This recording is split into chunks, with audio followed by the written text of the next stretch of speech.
Hello and welcome to Unveiling Reality. How's everybody doing this evening? All right, got a bunch of people rolling on in, man. Chris Goss, how you doing? Yes, we have rescheduled. It is this Saturday at 8 p.m. Eastern time. So yes, Radix will be on, and we're gonna do this thing. You can help us out by sharing the link and letting people know about it because we're really trying to push this documentary up and out to the public. We want to do our best to get it to that sound of freedom level if we can. That's what we want to do. That's the objectives. Tell people that are interested in these topics that want to see a corruption-free world about Saturday night. It's that important. How's everybody doing? Look at this. $50 talking trash and truth. Thank you so much. Thank you so much. Thrill us. Have a great show. I promise I will. No pressure. Good luck. We're all counting on you. I got you. Yeah, Chris, it is. It's very important. You won't believe the connection. You won't believe the connection that is being made through this documentary about the whole like shape of our world. Like, I mean, so much has been shaped through these crises, right? We talk about crises on this show. I should pull the retro up. Yeah, we're gonna have a good show tonight. We're gonna cover a lot of stuff and kind of get us to that next step when we get ready to go on the fantastic voyage of what is the Galactic Federation of Light. So that's going to be fun. But we're going to first have to dive into some of the backstory so we understand who the characters are, and that's what we're going to do tonight.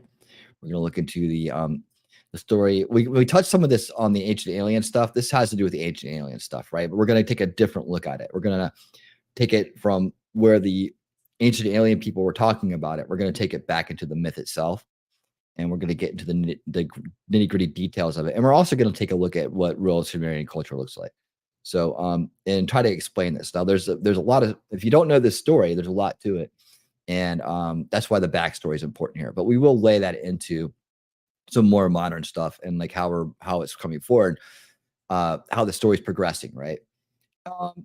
And why this is an important step to get to the Galactic Federation of Light, because you got to have that basis of aliens already in existence to justify a galactic federation that's already in the works, and that we're the centerpiece of somehow, as they look down upon us, waiting for us to finally get it, right? To finally get it and do what we're supposed to do so we can evolve into the fifth dimension or wherever that they're taking us, right? But there's a whole big story about that, how all these aliens are out there waiting and working and fighting over the planet, and why, where did it come from? How do we get here? This is what the backstory is about. So we're going to be talking about that. And just to take a look, let's just take a look because it's here. Why not? Let's just take a look. And I have some updated news on aliens too that we're going to start out with here in just a second, because we got some pictures. We got some new pictures from these Peruvian aliens. I want to make sure that I show those. But let me pull up the retro real quick and kind of show you where we're at on the board. As you see, we've covered this with Kaiser, and we'll continue to go back to that and take a look at it too. We're gonna do some more stuff together, Kaiser and I. Great dude. Hey, by the way, hello everybody else. I jumped off and scrolled again. Cool Gamer, thank you for being here. Lady Autumn Sky, thank you so much for being here. Hello Suzanne, how you doing? Thank you for being here. Texas Jen, thank you for being here. All right. So to get everybody, all the people in the front row, I'm calling out all the people in the front. You guys are the people in the front row of the show. How about that? You get to get right next to the stage. I can see you.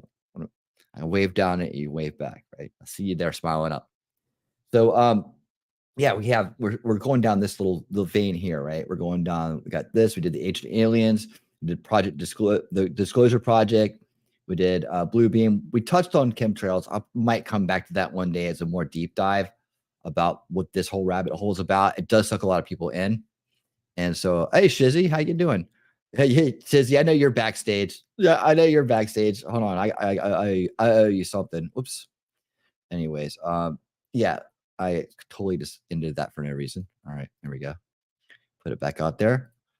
And here's then we're going to go down to the Galactic Federation. Now we haven't really hit on this yet, so I shouldn't really have it highlighted. I was going to do it this week, but I need to add in a few more things here. So I'll get this updated, but this is where we're going next. So we did touch on the super soldier program, but you see these two right here. This is where we're going after the Galactic Federation of Light. We're going to cover the transdimensional beings. I really should switch this around. The Gaian thing should be like probably over here, right? It should be more like this.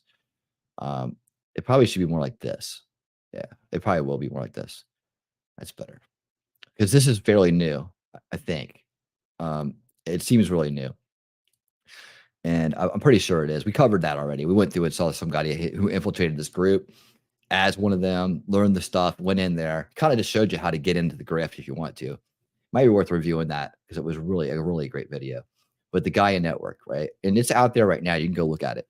But you'll see where all these things right here, except for maybe this, like that's going to be in and out, right? That's just kind of a main topic. But you're going to see how like all this stuff right here kind of all filters down into this right here. Kind of crazy. And that will even take you back up into the into this as well. You know, this is really new. We're heading into real new agey stuff here. But so it's going to be a lot of stories, a lot of backstories, but we're also going to have a lot of fanciful conspiratainment adventures, very creative stuff that will, make you think about some things, but also it will make you laugh and have a good time. But anyways, that's what we're doing. And so in order to get here, and then we're going to start on these other things right here.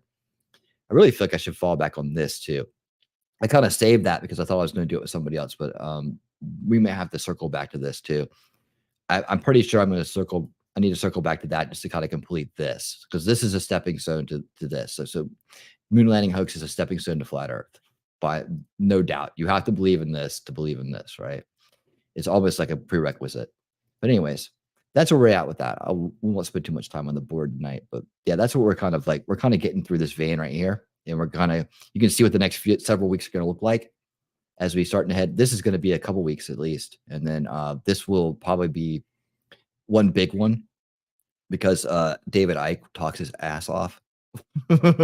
And then when we get into this, you're having done all this with me, you'll know these characters, and we're going to get deep into what the modern grift is on this and where they're going with it, right? So that's where we're going to end up. So just to let you know, that's we do have a method to our madness here. I'm going to take that out, and here I am right up in front. Let me, I got to do something here real quick. But while I'm doing that, let me pull this up so we can take a look at what is going on. This man in Peru just released the clearest footage of the entity that landed in Peru. Are you guys ready for this? You've seen it here first. All right, share, and here it comes. All right there, right? It's like that. Okay, hold on a second. You got a way to run it off and running already? Oh, I didn't hear that. I'm not. You guys aren't hearing that, are you? I don't hear anything. Since the 8th of August, You didn't have any Peru intro has been music. trending Weird. on social media, with more and more residents coming forward with stories and eyewitness accounts of alleged entities that have been reported throughout the area. Someone by the name of Gustavo shared an interesting photograph and update about what's happening in the area, and it seems that the sightings are not slowing down. This is the latest photograph that allegedly depicts the mysterious entities that have been encountered by the locals. Okay, this is supposed to be it right here. This is supposed to be it right here, so pay attention. The man said that the reason the entity's legs appear to be giving off light is because it was accompanied by a glowing orb, Shizzy, if you're something that was detailed in earlier reports. This is the one. Residents said, I'm almost slowing it down to see if he shows. He says he's gonna. ShizzyWhizNut says he will be popping in. He won't be up for the full ride tonight, but he will be popping in and giving his take on things. And so we'll see if he'll be here for this. I'm not sure yet. Said that these entities were either giving off light themselves, or they were accompanied by something that was giving off bright lights. The original uploader said that the photograph was captured on the 9th of August. One of the residents said that it's only been in the last few days that these sightings have been picked up by news outlets, and said that locals have been encountering them now for several weeks.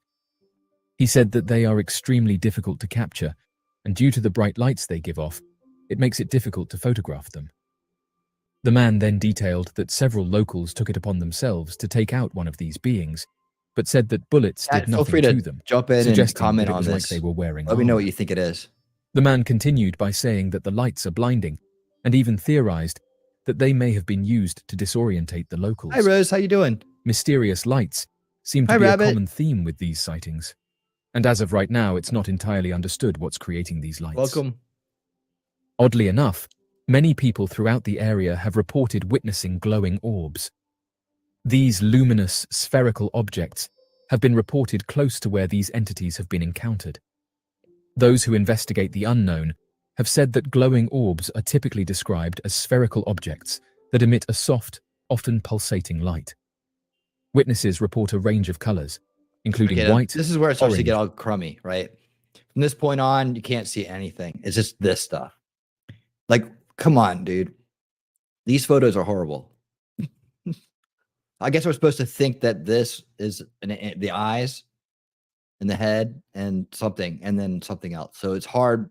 They're already laying out the excuse. Oh, hold on 1 second. I'm so happy because I've finally upgraded my entire production, so I can do things like this now. ヌーズの実感です。宇田発音が伝えます。ヘッドストライカー。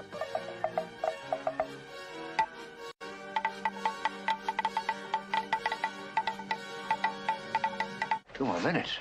They could be miles off course. That's impossible. They're on instruments. Welcome, Shizzy. How you doing, buddy? Kills me.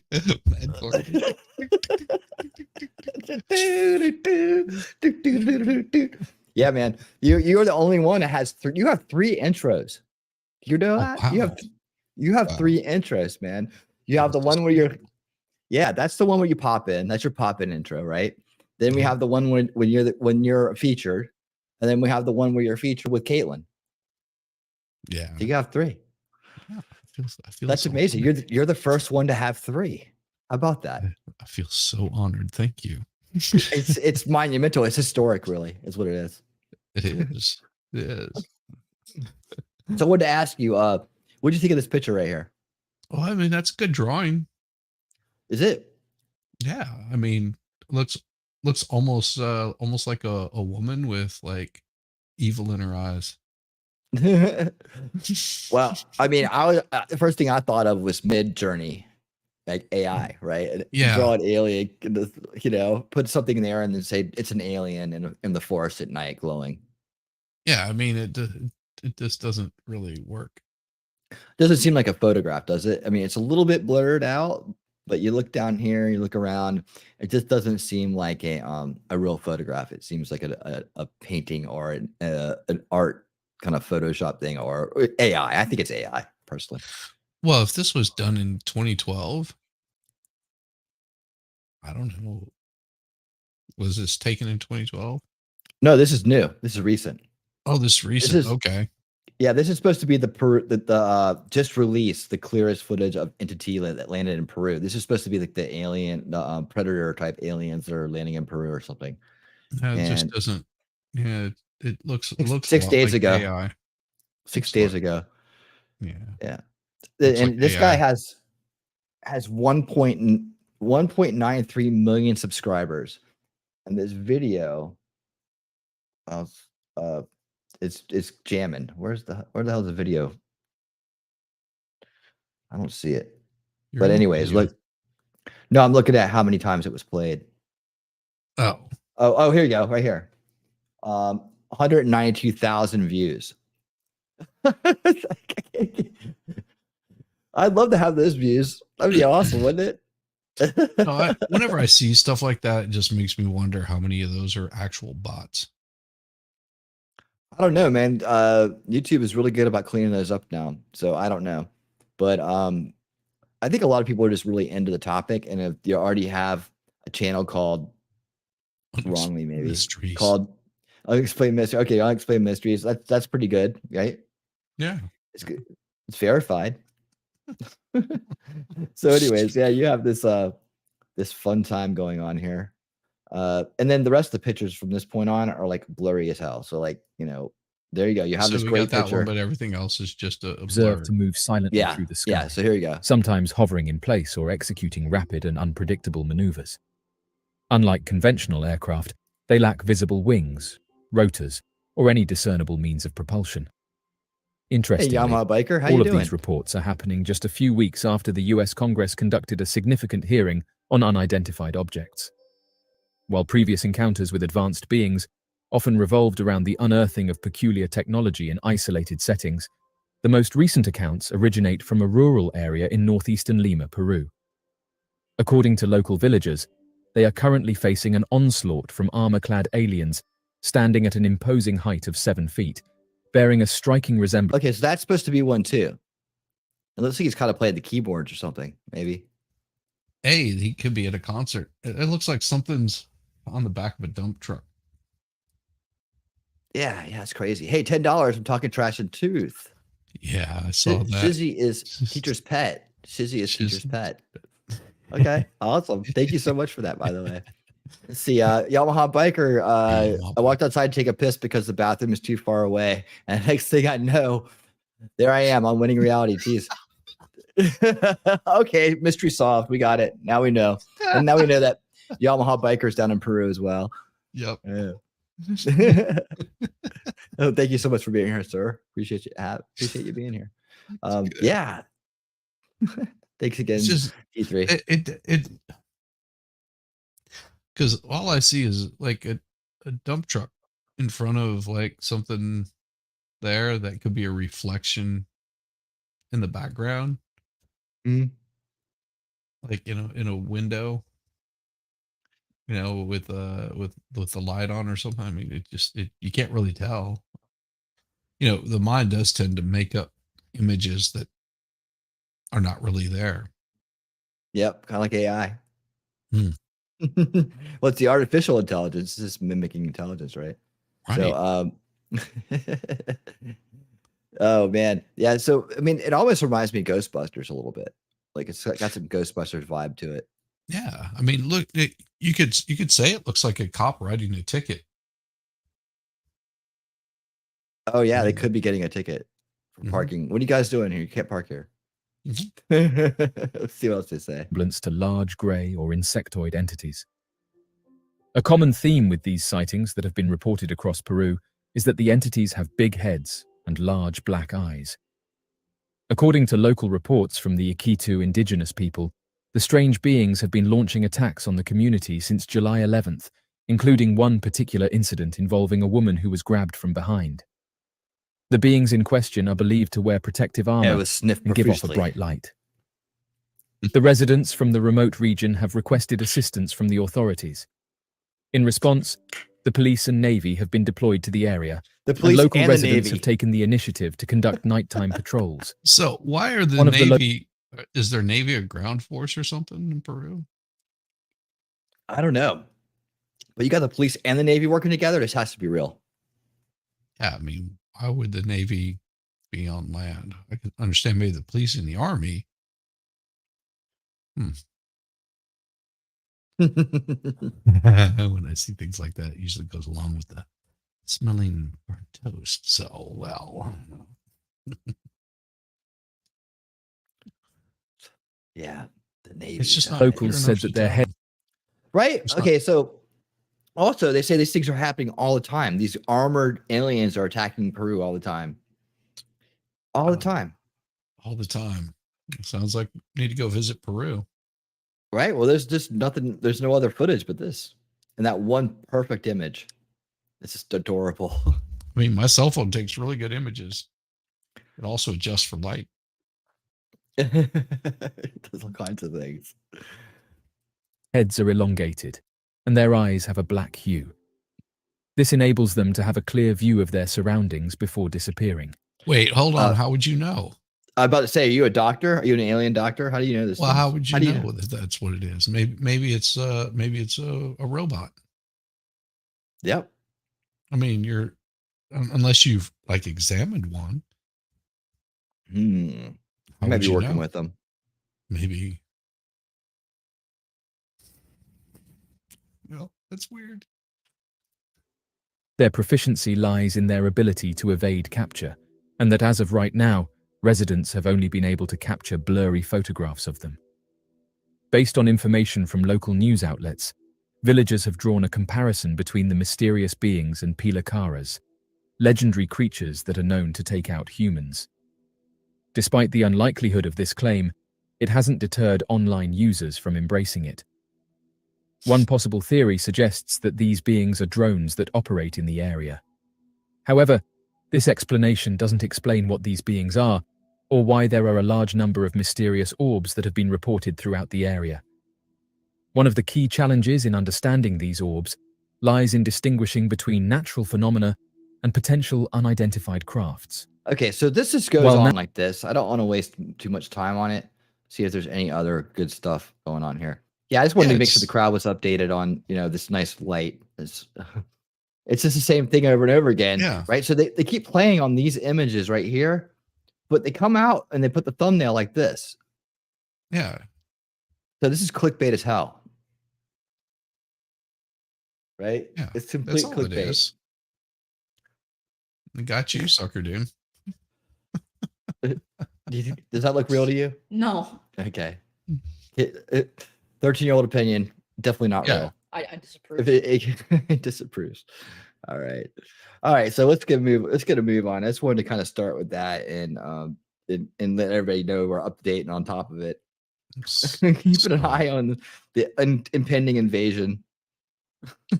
Yeah, I mean, I just had seen a story. Some other people are probably going to be covering, and I was like, okay.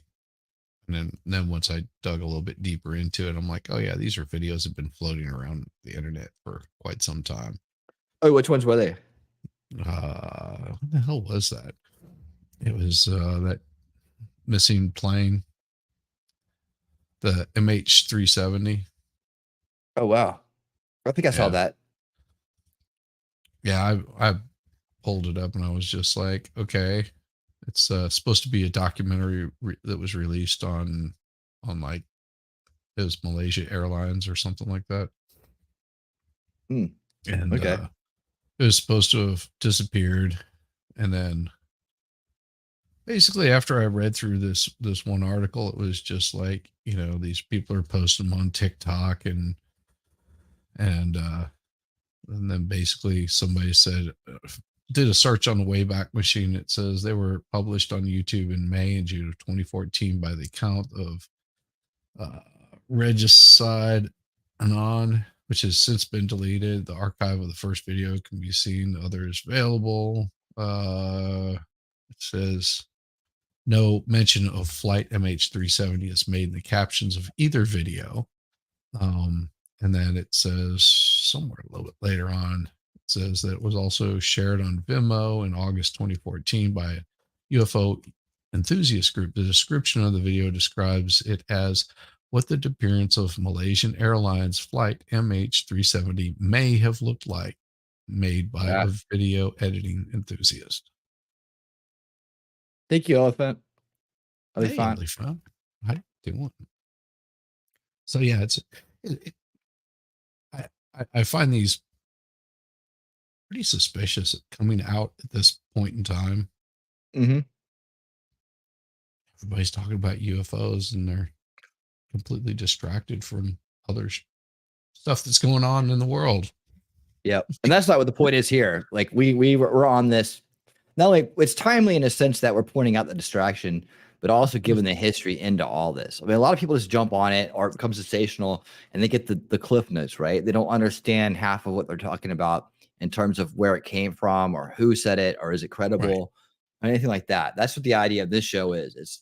It's because people fall, and that's what we're talking about with the retrospective earlier on the board, is that people fall into these rabbit holes, right? And they start believing things, right? So one of the big ones is, of course, ancient aliens. And we talked about that. We went through the whole thing with ancient aliens. But they did touch on the Sumerian, ancient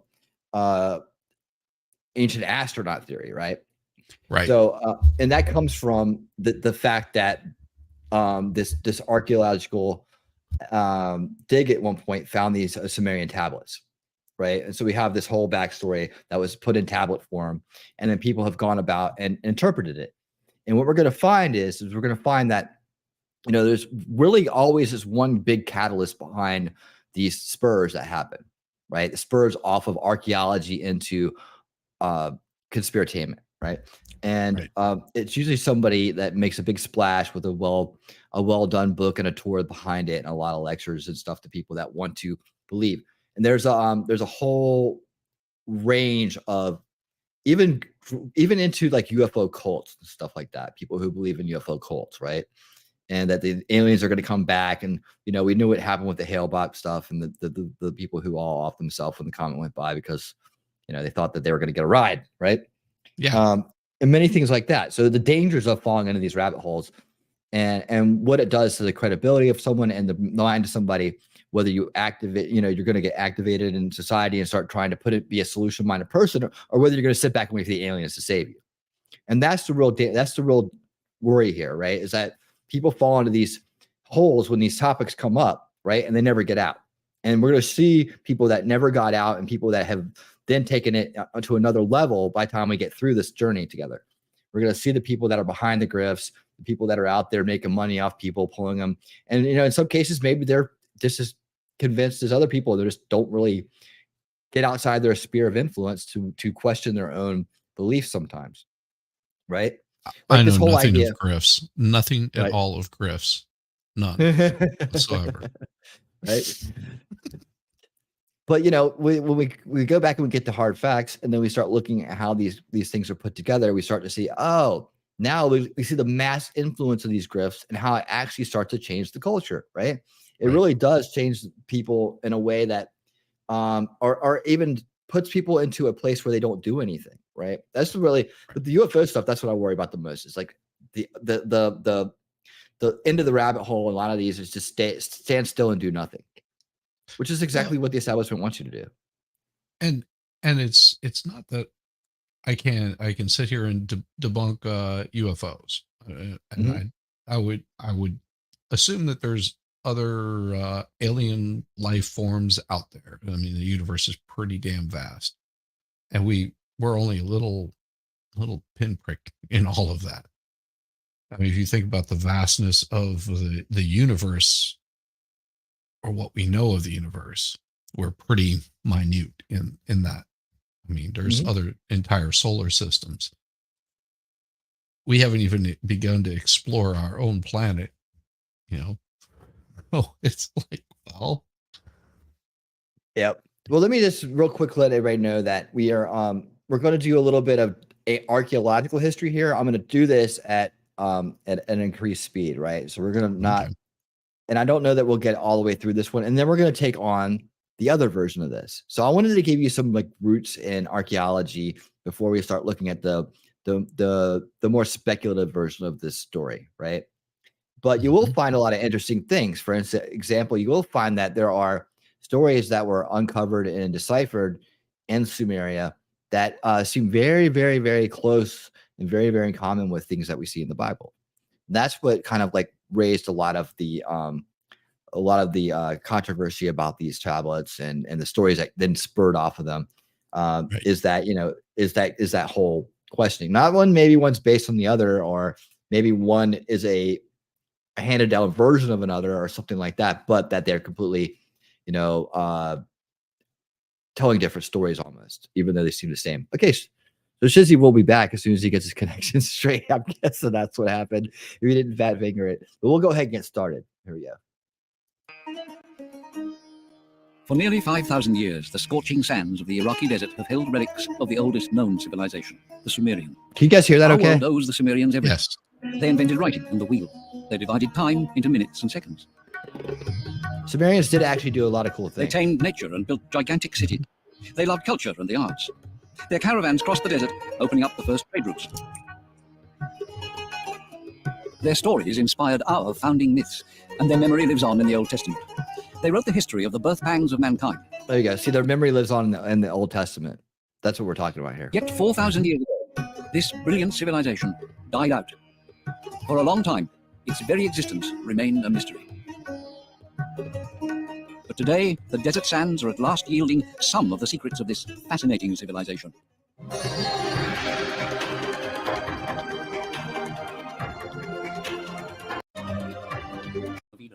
to dress it, and to keep it.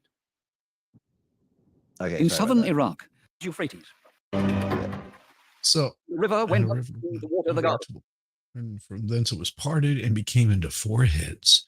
The name of the first is Pison, the name of the second river is Gihon, and the name of the third river is Tigris. That is, which goeth towards the east of Assyria. And the fourth river is Euphrates.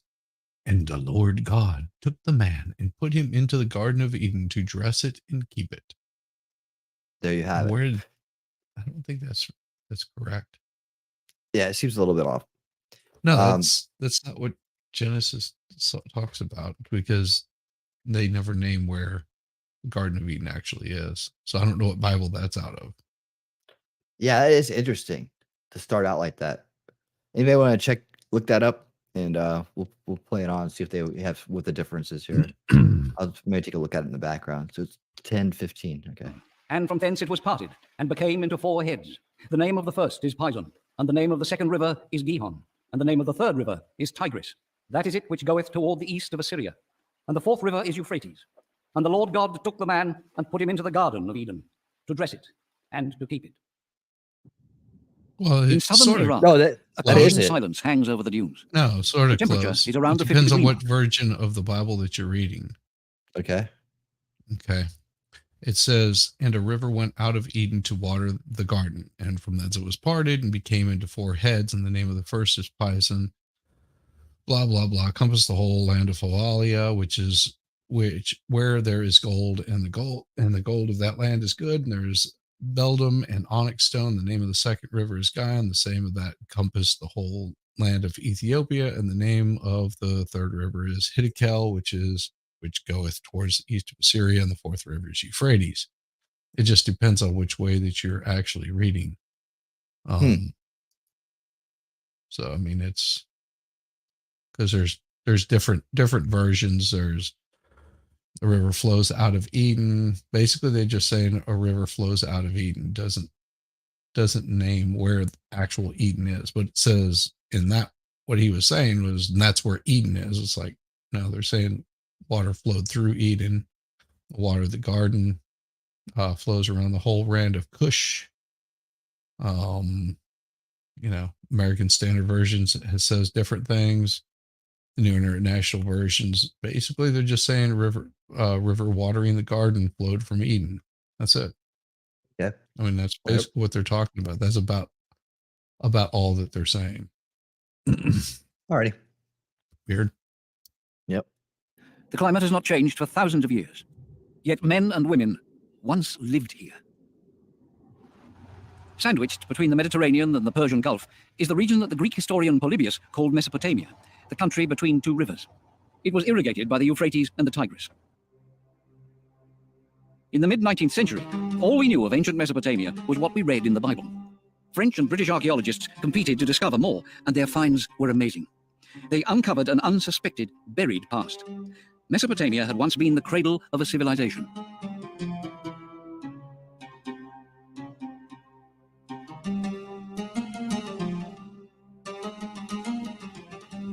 But what was so special about these finds? That's a lot of And why did a civilization develop in that part of the world at all? It's a good workout. Ce qui est exceptionnel dans la découverte de la civilisation syro-mésopotamienne, qui ne se fait que depuis un siècle et demi, il faut bien en prendre conscience, ce qui était exceptionnel, c'est qu'on s'est aperçu progressivement qu'il s'agissait d'un monde extrêmement diversifié, extrêmement développé, et qui, au fond, avait expérimenté déjà beaucoup de modes de vie, beaucoup d'expériences sociales dans un univers que nous ne connaissions pas. Nous avions l'impression que tout commençait avec la civilisation grecque, et on s'est aperçu qu'il y avait eu quelque chose. He makes a good point. I mean, when we started world history, it pretty much started with the Greeks. You remember that? Well, it depends on who it was. Like they did. The French maybe. Talk about when I was a kid. Really? This stuff. I remember it was like one of the first. Maybe came Egypt to Greece, but I don't remember starting with Samaria. That's for damn sure. And maybe it's just because I don't remember it clearly. Look at this guy. Looks like he's being electrocuted or something. Oh, might be. Yeah, I mean, my wife and I did a tour in England. There was actually an archaeologist that came in and gave us a tour. He was no joke. He flew in from Egypt to come in and just give this one particular tour to my wife and I guess take some time off too. But it was pretty interesting because, you know, if he had discovered aliens, I'm sure he would be interested in talking about those. Yeah, I bet. Avant, et que cet avant avait eu une influence sur le devenir de la civilisation à l'époque classique. L'histoire de la civilisation syro-mésopotamienne You can tell it's made in Canada correspond because the au civilization has an domaine S in it. géographique syro-mésopotamien, c'est-à-dire le domaine qui est drainé par les deux fleuves, le Tigre et l'Euphrate. Mais il y a autre I mean, chose, that's a c'est pas great simplement l'eau place to pour la build a vie, l'eau pour la society. culture, l'eau pour les Is hommes, right on c'est the, aussi l'eau you pour know, le between transport. two rivers. Et ce sont des domaines où les axes You know? des They fleuves had all kinds sont of stuff devenus going des on axes there. de transport. Et dans un pays comme Trade. la Mésopotamie, où il y a des productions agricoles, mais où il y a des lacunes Agriculture. fondamentales, on manque de bois, on manque de pierre, on manque de minerais métalliques lorsqu'il y aura besoin en bronze, en cuivre.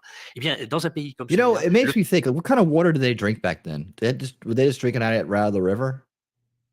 Or would they capture rainwater? Because, you know, that stuff had to make people sick eventually. Not necessarily. Huh. I mean, did you normally drink right out of a river? Would you dip down and just start chugging or what? Well, it depends on how pure the water is, where the water's coming from. So I guess back then, you know, they didn't have to worry about the pesticides and, you know, stuff like that, but they did have to worry about dead bodies and defecation and Yeah. Bathing, you yeah. know, what flows downstream. I mean, it was interesting studying like the Mayan stuff because it was, you know, they figured out early on that they would basically destroy the land if they stayed there just growing the same crops over and over again. So what they would do is they would move almost the whole city to a different area, like constantly, like so they could continue growing and let that land refertilize itself or plant something different there. It's pretty interesting. Yeah. So when they find cities that have been abandoned somewhat, let's say, where did they all go? Maybe they just moved down the street, right? Most of those they just left. The cities got overpopulated with too many people, and it was I think it was a Spanish that came in and brought a lot of slaves in, and they just overfarmed the land, and it became where you couldn't grow anything, too much population, not enough food. I mean, the Mayans still exist. I mean, they're still, you know, they're a small portion of the population, but they just abandoned their cities. It's just like, well, you know, there's no point being here. I mean, think about this. Rome was abandoned, like where the Forum is. All of that was just abandoned. That's why it fell into disrepair. See, it's a little bit of knowledge goes a long ways, man, in explaining things. But, you know, in the entertainment world, the spirit-tainment world, you're not supposed to ask questions, just listen, right? We'll tell you what the answers are. No, I mean, that's what they're telling us. But, yes. You know, Le fleuve va devenir l'axe de transport privilégié entre deux domaines d'économie différentes et complémentaires. Our journey begins in the mountains of Armenia, where the Tigris and the Euphrates both rise. Fed by melting snow from the high plateaus, the rivers tumble down the mountain slopes, tearing away tons of silt as they go. They run parallel for over 2,000 kilometers, then merge to form the Shatt al-Arab waterway. Again, we're getting the foundation of Samaria here, and then we're going to go into the rivers are calmer in the wide desert plains. The bigger story here about the Anunnaki gods of the Sumerians. Mm-hmm. But the Tigris and the Euphrates could also be a terrible enemy. The spring floods would sweep away everything in their path. Mm-hmm. Exciting time of year. How were people able to settle a land that was so vulnerable to the whims of nature? That question takes us to Baghdad, the Iraqi capital on the banks of the Tigris. In the narrow streets of the old city, the visitor is steeped in the scents of the Orient. Dense crowds and a cheerful tumult are all around. That's the amazing part about going to that part of the world when you're walking around. Like, I've been to Egypt. I've done the Egypt tour, right? Cool. But you feel, you know, when you're there, you're like, wow. You have to, you know, sometimes you got to stop and remind yourself because you're just trying to survive and get from one place to another. But, you know, man, the people have been walking around here for a long time. We found like this old structure by the side of the road in the middle of nowhere. Like, all built up, and I was thinking to myself, it's been here for so long. Somebody could have like walked up and said, you know what, I'm living here, and just just lived in the place for 100 years, and you wouldn't be able to tell, like, and you wouldn't know, you could have been like, this is where I'm living, literally just a place on the side of the road, kind of, Well, in a sense, you would think so, but you also have to consider, well, how do you get water? I mean, there's I watched a documentary not too long ago where these people had bought some like abandoned Western town, and they bought it for practically nothing, but the nearest water is like 10 miles away, so they have to drive to get water, and that's just for regular drinking water. Like there's no water that gets piped to their little town. Yep. Well, I'll tell you what, that's the one thing about the Sumerians, and you're going to find out here, that was their key to survival. They were very good at irrigation. In the colorful bazaars, Iraqis display their ancient talent for commerce. The heritage of the Sumerian civilization is everywhere. Also, looking back, this is a good idea of how true the other stories could be. We see how it really was. The markets have sold the same varieties of fruit and vegetables for thousands of years. In the cool of the arcades, you can buy pomegranates from northern Iraq, and the yogurt that the Mesopotamians were specially fond of. On street corners, there are earthenware pots of drinking water. The water beads on the surface of the jar, and in evaporating, keeps the water within cool. A Sumerian invention 5,000 years old. Yeah, look at that thing. 5,000 years old, they're still using it. Well, one thing I was interested with Italy is, as my wife and I were walking around, it was a hot day. I mean, really hot. And 90 plus degrees, and it was only like 9 o'clock in the morning. And as we noticed early on that almost every street corner would have like running water. Like there would just be a fountain almost on every corner, just with water running through it, just going into a drain. and the water is perfectly fine to drink. You just walk up with your water bottle and just fill it up and continue on, walk another 5 or 6 blocks and find some more water. I mean, it was just everywhere. But who were the Sumerians? Where did they come from? It was so interesting. On the fertile plateaus of Anatolia, several thousand kilometers from Mesopotamia, archaeologists have solved one part of the Sumerian puzzle. They discovered what made it possible for the population to expand and found a civilization. It was einkorn wheat, which grows wild throughout eastern Turkey. People have lived in this fertile region at the crossroads of great migration routes since time immemorial. Tribes of hunter-gatherers found everything here that they needed for their survival. The Kurds keep up the age-old traditions. Every day, the women cook such ekmeği, a wheat pancake that forms the whole family's staple diet. Breakfast, lunch, and dinner. I mean, look at that. There you go. Tortillas. Get your pancakes. Get your pancakes. Looks like a tortilla. Just bigger.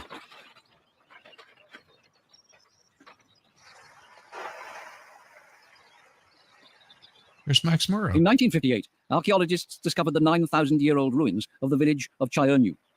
3,500 years before Sumer, people settled on this fertile land. They didn't yet make ceramics, but they were builders.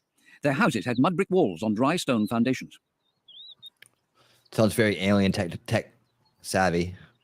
Well, my would be brother-in-law. He One day, was, the people of Chayernu made a decision. He was in the Peace Corps in Tanzania, and he built his own mud hut. Just built his own mud hut. Place to live. What are you guys thinking, man? Let's see. I thought I saw something up here about corn, but I don't know. No, it's all right. Here we go. Discovery that would change the world. No, I'm talking about in the chat.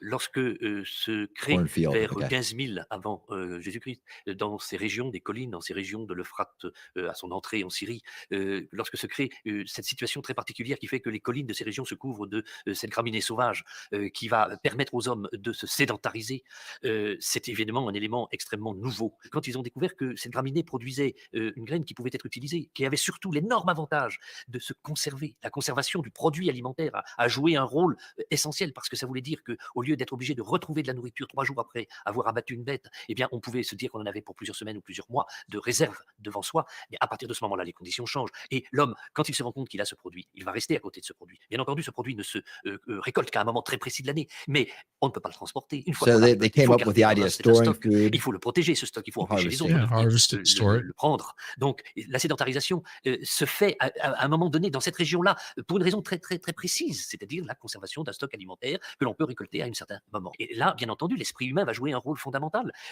On peut parler de découverte accidentelle. So when you start to Je look crois at que their l'esprit humain, il joue constamment sur hieroglyphics des or the painting observations, sur des découvertes their exceptionnelles. pictorial depiction, you know, pictography, I guess, whatever. I'm trying to look for a good word, but I'm just saying like they're drawings, right? They're Right. carvings, right? You know, this is what they're doing every day.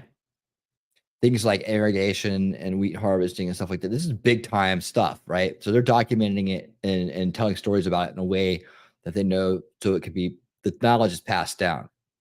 And Well, it's, how do you and know it's it wasn't just documented. some lazy guy that was just hanging out and like whittling on Get the job, stone? right? Get a job, because one day you will appreciate my work. It will be seen all around the world. Get a job, Habib. Come on, mom. One day You I'll and be your famous. crazy dreams. Get out here and pick some wheat. Be famous one day, mom. You'll see. Sure. I'll draw a picture of our family. Fine, I'm putting pine cones in everybody's hands just to mess with people. That would be quite amusing. Pas 2 fois répété sur une recherche d'explication de ce phénomène jusqu'au moment où il est capable, par lui-même, d'aller au-delà et de réaliser quelque chose. The topic is the Anunnaki Nibiru in 2012, all in a nutshell, but we're reviewing the true history and archaeological history of Sumeria, so we can get a foundation for the speculative story of them being founded by aliens and a planet in a weird elliptical orbit that is supposed to come back, and that we're all just slaves here to mine gold. So hang tight. Quelque chose de nouveau. Et c'est comme ça qu'est née l'agriculture. As they set about mastering their environment, these first farmers were full of invention. They developed their tools, they bettered their daily lives, and they left behind a legacy of immense importance: writing. There you go. Cereals were the main source of wealth for the Sumerian civilization. This alabaster vase, more than a meter high, depicts the Sumerians' gratitude towards nature. It also There you go. You can see the wheat is carved on the side of it now. You see? Yeah. You sure those aren't cacti? Looks like AI drawn forks with too many prongs. expresses their religious fervor. The vegetable and animal worlds are represented as ears of wheat and herds There you go. Pretty human to me. of sheep. Yeah. A procession of men bearing offerings approaches the sanctuary of Inanna, the goddess of heaven and earth. The pilgrims are welcome. It makes you think that nobody had pants back then. This guy's wearing pants. Why isn't this guy? They're just walking around naked all the time. Well, he doesn't wear pants, but she does, because pants are prison. Pants are prison, yeah. By the high priest in his robes.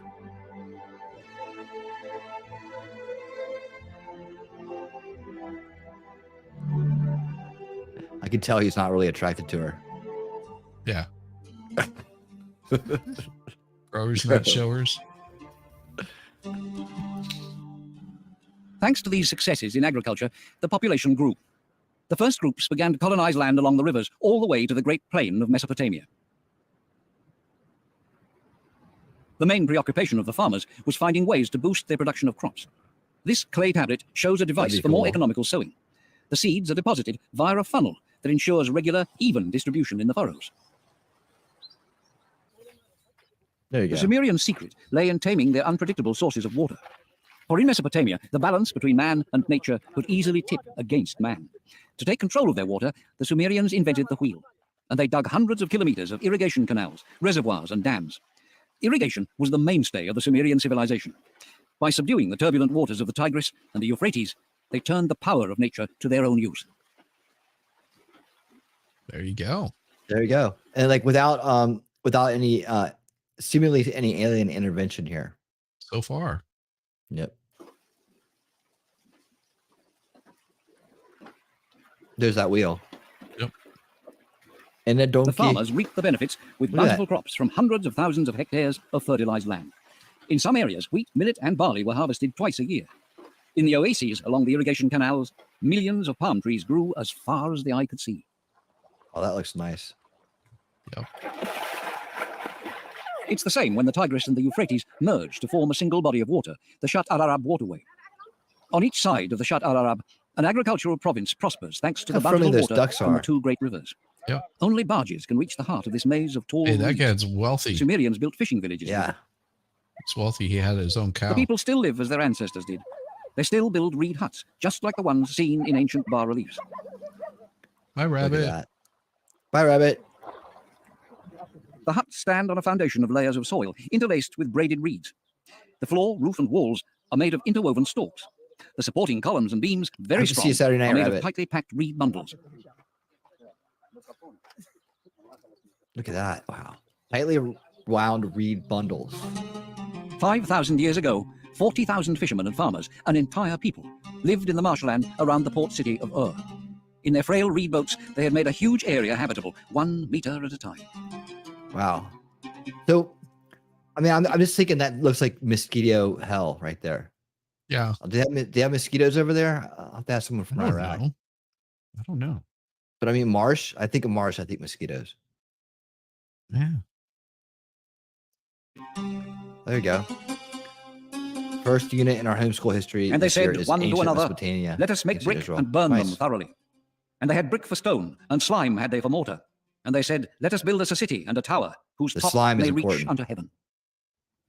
The first archaeologists Very to see the interesting. ruins of Ur must have been speechless. Mm-hmm. Before them lay narrow streets, squares, and the remains of houses, granaries, and temples. 5,000 years ago, when Western Europe was still in the Stone Age, this was a city of 34,000 people. When they built cities like Ur, the Mesopotamians were shaping the world in their own image. La transformation du monde, de l'environnement par les habitants de la Mésopotamie est un phénomène fondamental.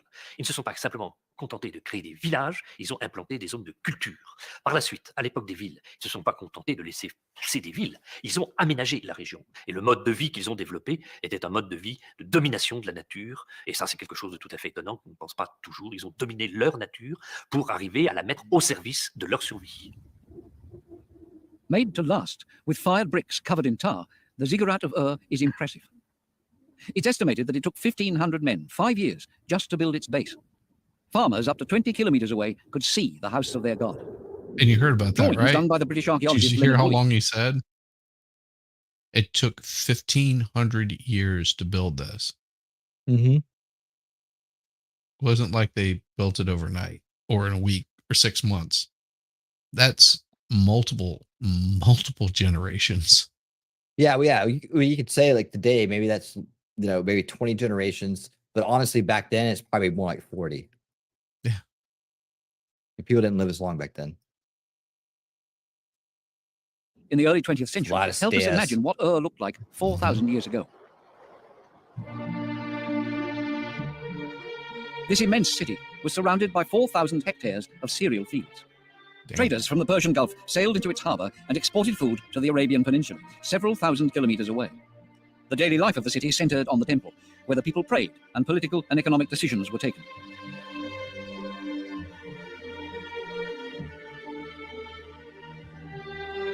If you're not growing, you're praying. Behind an 8-meter-high city wall, the houses were haphazardly piled up. The streets were narrow, winding, and unsewered. Garbage was burnt outside the house when it Unsewered. wasn't simply left on the road. 3-story buildings jostled with single-story ones, and none of the houses was aligned with its neighbors. Their facades had no openings, just low doors and a few air vents, in order to keep the interior cool and to keep the dust clouds out. Nice.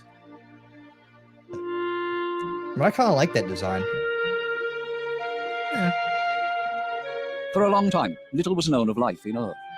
Leonard Woolley had spent years excavating the ruins when, in 1926, he discovered what was dubbed the Death Pit. It was the tomb of Queen Puabi and of more than 20 servants and soldiers who were sacrificed and buried with her in order to serve her in the afterlife. Among the skeletons covered in gold and silver, Woolley found this, the so-called Standard of Ur. Its mother-of-pearl figures show Sumerian fishermen, slaves, and soldiers walking for eternity against a sky. Slaves and soldiers. Walking for all eternity. Yep. So you guys digging the history lesson here? It's pretty interesting, man. I want to get to the part with the tar. The tar is key. Like, you're not going to believe this when you see it. Like, this is really some awesome stuff. Like stills from a movie, its amazingly detailed panels show war chariots crushing the enemy. Or the frozen smile of a scribe having a drink with friends.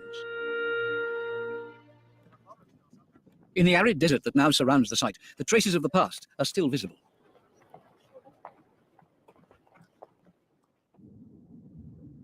Wouldn't that be wild to see if you could just like brush some dirt When away? they found the and, ruins like, of Sumerian dams on this civilization barren underneath your land, feet. several kilometers from the rivers, 19th century archaeologists faced an enigma. How had people lived in this desert, so far from the source of water?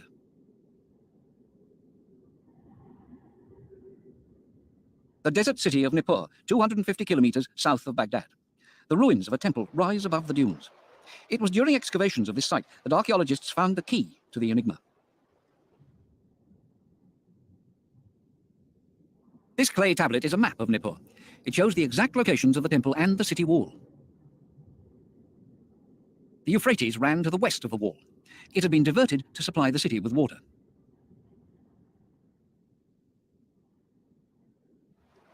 Nice. The cities had therefore been built beside the water. But changes in landform and the sheer force of the floodwaters changed the course of the rivers. Satellite images help us reconstruct the map of this part of the world as it was 5,000 years ago. Nippur, Uruk, Gisu, and Ur, the main cities of the Sumerian civilization, evolved in a vastly different landscape. At that time, the Tigris and the Euphrates ran through much of Mesopotamia as a single river. They separated only downstream from Nippur. That's wild. Sunrise over ancient Ur. It is midsummer, and the day will be scorchingly hot. Slowly, the city comes to life. People slept on their rooftops, which were much cooler at night than the small rooms of their houses. Ancient texts listing real estate sales show that the house's floor space was less than 70 square meters. That's crazy, huh? Sleeping on the roof? Hey, why not? Yeah, dude. Under the Everybody stars? to the roof. It's too hot in here. Yeah. I mean, that'd be nice, dude. No light pollution.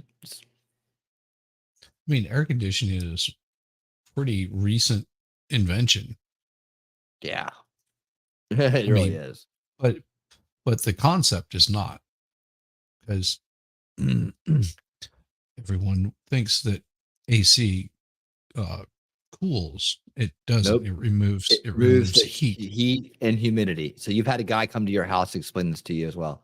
No, I used to work on AC systems. Okay, well, there it is. ACs.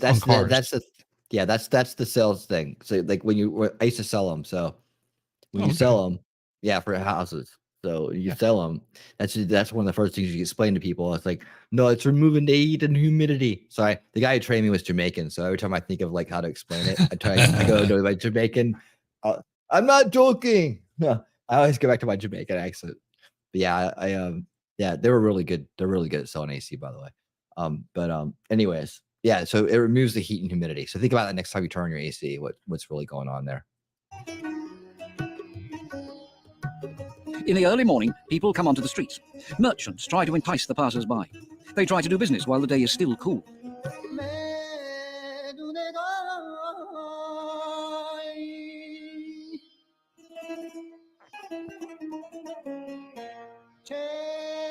The slime is important. Where's that slime at? In the courtyards of some houses, men relax and drink beer through straws. Several ancient texts refer to the Sumerian temperament. The Sumerians' exposure to the hazards of nature made them conscious of the brevity and fragility of life. Yeah. Okay. A little bit more.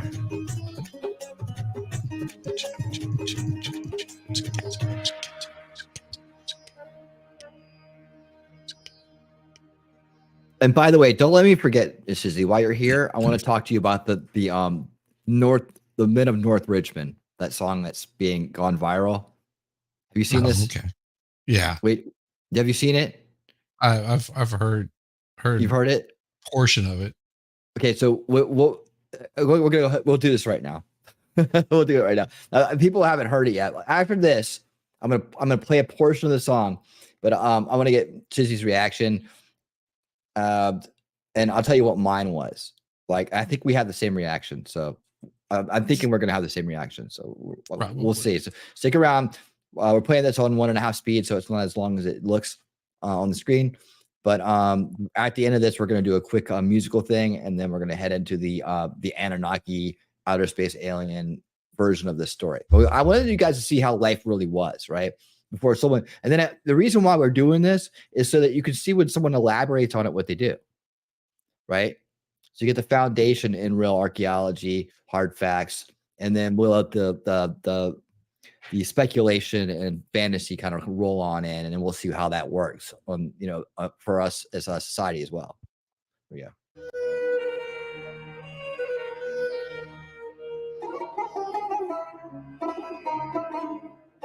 In the streets, men often wear konaks, wrap-around sheepskin skirts that go from the waist to the knees or ankles, depending on the season and fashion. The wives of dignitaries wear colourful, lighter garments. Both men and women wear jewellery, earrings, bracelets, and necklaces. Archaeologists have discovered that forgers operating in the walled city could replicate gold and turquoise. People who couldn't afford real jewellery could buy and wear fancy fakes. This neighbourhood was home to merchants, shopkeepers, and traders. The homes of the scribes, masons, and carpenters, and the slaves' houses were all within a short distance of the temple.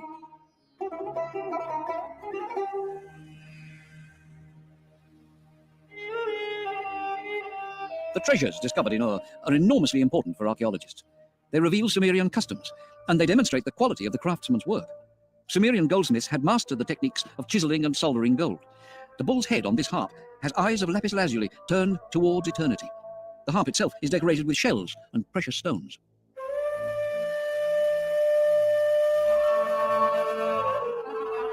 For their last journey with their queen, the servants wore a spectacular diadem of gold bands and precious stones. A braiding of beech leaves covered the brow, and above the head rose 3 golden flowers. The gold, used also in cups and ceremonial weapons, as well as the lapis lazuli and turquoise, all came from the east. The mother of pearl and the shells came from Bahrain. Lapis lazuli. The raw material used to make this billy goat shows how prosperous Ur was and how thriving its trade. Archaeologists have traced the origins of some of its materials. To get the lapis lazuli, the Sumerians sent their caravans 3,000 kilometers to the Barakstan Mountains, in what is now northern Pakistan.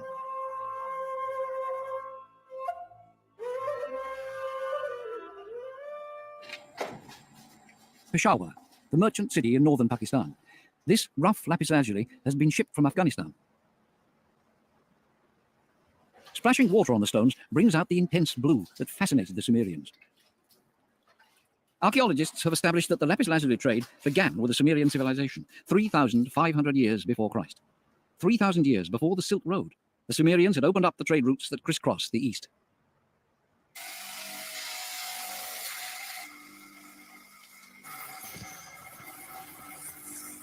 He'll buy that, polish it up, and make it into jewelry. Still today. Very popular stone. With the development of trade, the Sumerians invented the concept of the contract. Cylindrical stone seals were carved and finally engraved with a negative bas-relief. When a contract was entered into, or goods needed to be identified, the cylinder was rolled in clay. Here's another thing they did. The mark left on the clay sealed the transaction. That was also how the Sumerians, who held contracts in great esteem, began to make laws.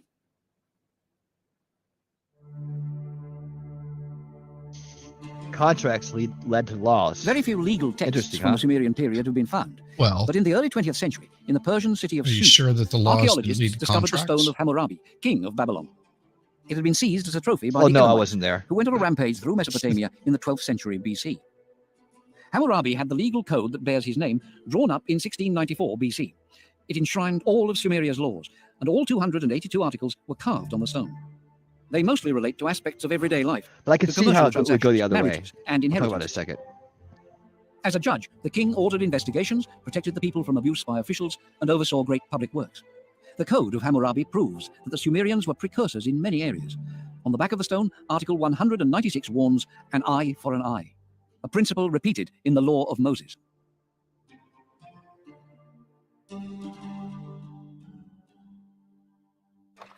To build their Garden of Eden, the Sumerians roamed the world in search of commodities they lacked. For example, there was no wood in the Mesopotamian desert. To get this rare commodity, which they used exclusively as a building material, the Sumerians ventured to Syria, Turkey, and the mountains of Lebanon. Okay, real quick on that.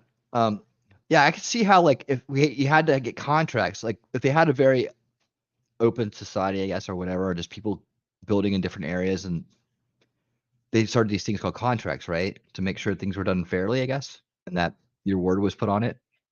I can see how that would lead to laws, like, you know, instead of the other way around. Yeah, but what if the laws were created beforehand?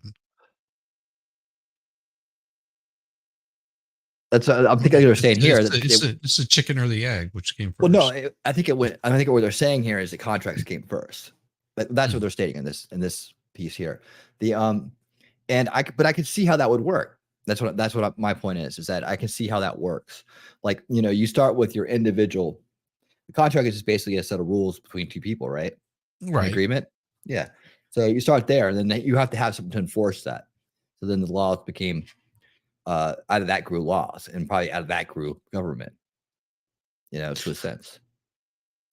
I would imagine there were some people that were the smart ones that made, you know, some of the decisions and stuff. Maybe people looked at them, the wise, the elders, you know, and so on.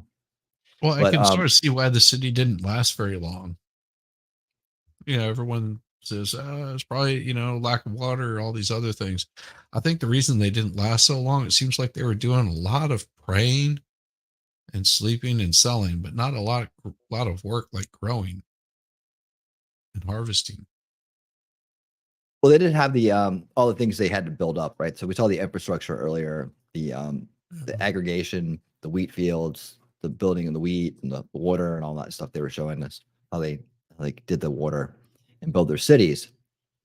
But I'd imagine that you'd have to be able to get along with the people around you and trade with them and work with them first in a way.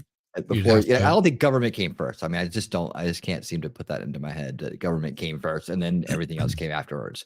I think that's this is what we grew up with. But I can see how it could work in reverse. That's my point. No, I mean, and it does make sense if they're talking about an eye for an eye, not necessarily, you know, I take out your eye, you take out mine. It's just like a contract. Mm-hmm. You know, my services for your services, an eye for an eye. Mm-hmm. You know, a barter. But I thought that was a really interesting way to look at the development of society. You know, like contracts not something people, and then law. Yeah, not something that would enter our minds as as a maybe off the bat, just because of the way we grew up. But I thought that was very interesting. Today, cedar forests are few and far between. After the Sumerians, all the ancient civilizations used cedar, and gradually they cut down almost all the cedar trees. That's a bad idea. Right? Didn't see that coming.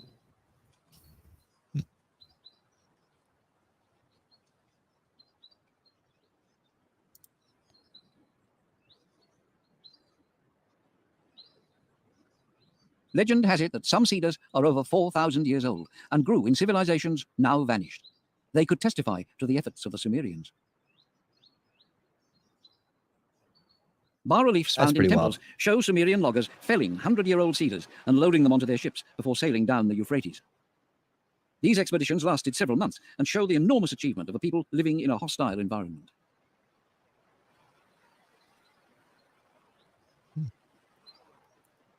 Again, not seeing a lot of alien intervention there. No, none. Some discoveries made by the Sumerians 5,000 years ago are still used by Iraqis today. Look at this. Tar, for instance, is used for waterproofing boat hulls and sealing the roofs of houses.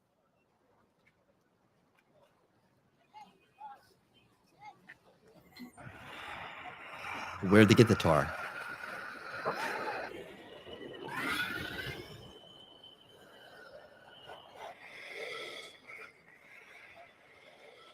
This is Hate, a small town on the banks of the Euphrates, 600 kilometers from the Sumerian cities. Tar and sulfur erupt from the earth here. Tar floats, and archaeologists believe the Sumerians could have collected tar from the riverbanks as it floated down the Euphrates. The people of Hate still collect tar by methods that haven't changed for thousands of years. Before taking the tar out of the water, you have to coat your hands in sand. Yeah, I would imagine Sumerians, so. too, used tar for waterproofing boats, but they mainly used it for sealing bricks and for waterproofing the foundations of public An buildings. endless supply of tar. This precaution reflected a major event in their lives. Yep. Floods. George Smith, a 19th century Londoner who studied Sumerian tablets in the British Museum, deciphered some legends about devastating floods. That's a lot of stairs. The wickedness of men so displeased Enlil, the supreme god, that he decided to swallow man up in a huge flood. Enki, protector of men, pleaded with him, but in vain. So Enki decided to preserve a remnant. He asked Zusudra to build an ark and to take animals in pairs on board with him. Does this sound familiar? We're going to hear that again. Yeah, it's a pretty common story. A lot of them have it. We're going to hear that again, yeah. After 6 days and nights of storm, the world was submerged. On the 7th day, the storm abated. Zusudra released a dove that, finding no resting place, returned to him. On the Okay, so I think I'm going to stop it here because this is going to kind of overlap with what we're going to do next. But we got the basic background of Sumerian history, how they live, what the day in, day outs were, what their contributions to society were, right? We got all the way into that. And so we got a good idea of what that is right now. But we're like, as I promised, we're going to do a little musician thing here. Okay. Let me find the video and I will pull it up. Let's see. This is going to be good. I already told T3 in the chat what I thought of it as soon as I heard it. So she's going to back me up on this, on what I said when I heard this thing. It happened to just come up on my okay, on your feed. Yeah. Well, yeah. I finally saw it because I saw the title last night. Let me remove this. Okay, I saw the title last night on Legal Mindset's new channel, the Bangkok Bros. Right, and I was like, North Richmond. I was like, is he in Virginia? Like, that's why it made me stop. Hey, Jacob, thank you for being over there on the Rumble side, saying what's up, and hello to everybody on Rumble. How you doing? Hey, Rumble. Always love it when you guys are there. Thank you so much for being here. I appreciate it. And you can type in the chat there just in case your channel gets copyrighted. Yeah. You know how it goes. Yeah, they're all waiting for us. Okay, so let me find this here. 3. Now I won't play too much of this, but we will play a little bit of it because honestly, I can't listen to more than a few bars of this. Even though, as you'll see, I'm gonna completely give this guy props. But now, where did it go? I wasn't watching it on. Oh, here it is. Well, that's not it. Let me just type it in.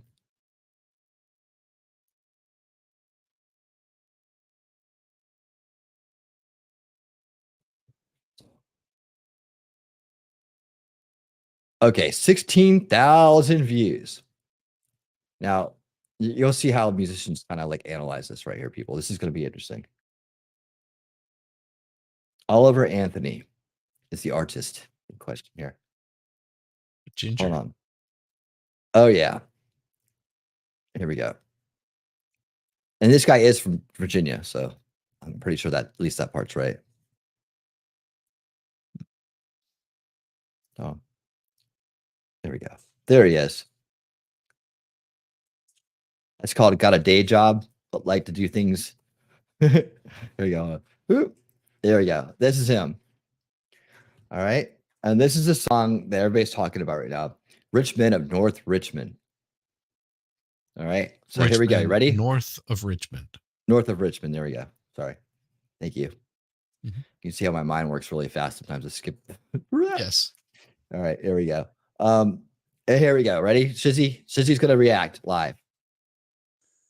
Well, I've been selling my soul, working all day, overtime hours for bullshit pay, so I can sit out here and waste my life away.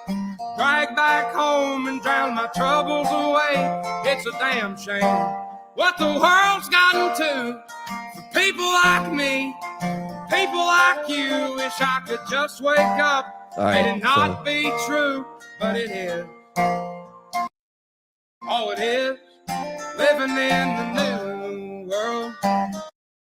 Okay, so just a little bit of that, because who knows? It's got 16 million views. He probably is going to copyright me for the song. Yeah, But probably. probably. But anyways, what's your first impression of this song? It's more Texas. Does it sound familiar? Yes. What song does it sound like? Can't name it off the top of my head, but yes, it sounds very familiar. Is it a song that you've heard a million times around hippie campfires and acoustic guitar players? Yes. Is it called Wagon Wheel? Yes. Thank you. Thank you. Yeah, if it's Wagon Wheel. If you don't know, just play a little bit of Wagon Wheel. Yeah, play Wagon Wheel. Just don't play it in front of me. I'm just tired of that song, man. Everybody plays Wagon Wheel, man. Yep. It's like the new Freebird or something, man. It's like every hippie guitar player, every person with a guitar, they're gonna pull a Wagon Wheel. Yeah, that's just what we want to hear. Well, just serious, pull it out so that way people understand, because there's probably a lot of people who've never heard it. Okay, all right. So that's why it made me cringe when I heard the song. That's like Wagon Wheel. I was like, oh God. Oh yeah, you know what? I'm gonna actually pull up the probably shouldn't pull up the Old Crow Medicine Show version of it. I know. Do you know Old Crow Medicine Show? I've heard of them, yeah, but no, I don't know it off the top of my head. But yeah, just pull up any version of it, and yeah, you'll be. Darius Rucker did a version of it. You remember him?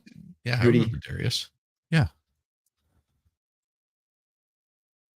I have a feeling Old Crow is going to rock it too hard for it to be. You gotta pull it up on like an acoustic, like somebody doing Wagon Wheel on acoustic. Okay, yeah. But the thing is, it's just the 3 chords, really. So yeah.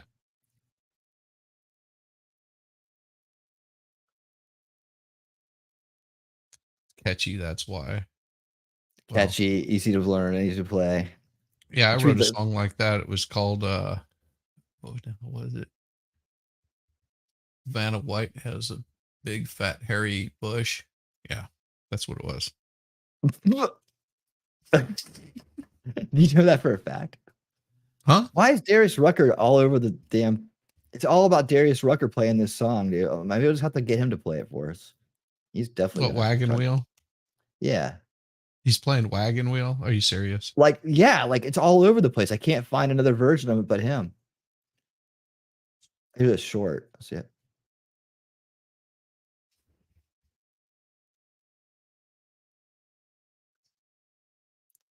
Sorry, it just goes to show you. Okay, it'd be good to see Hootie again. Let's all take a look at Hootie. What Hootie's doing these days.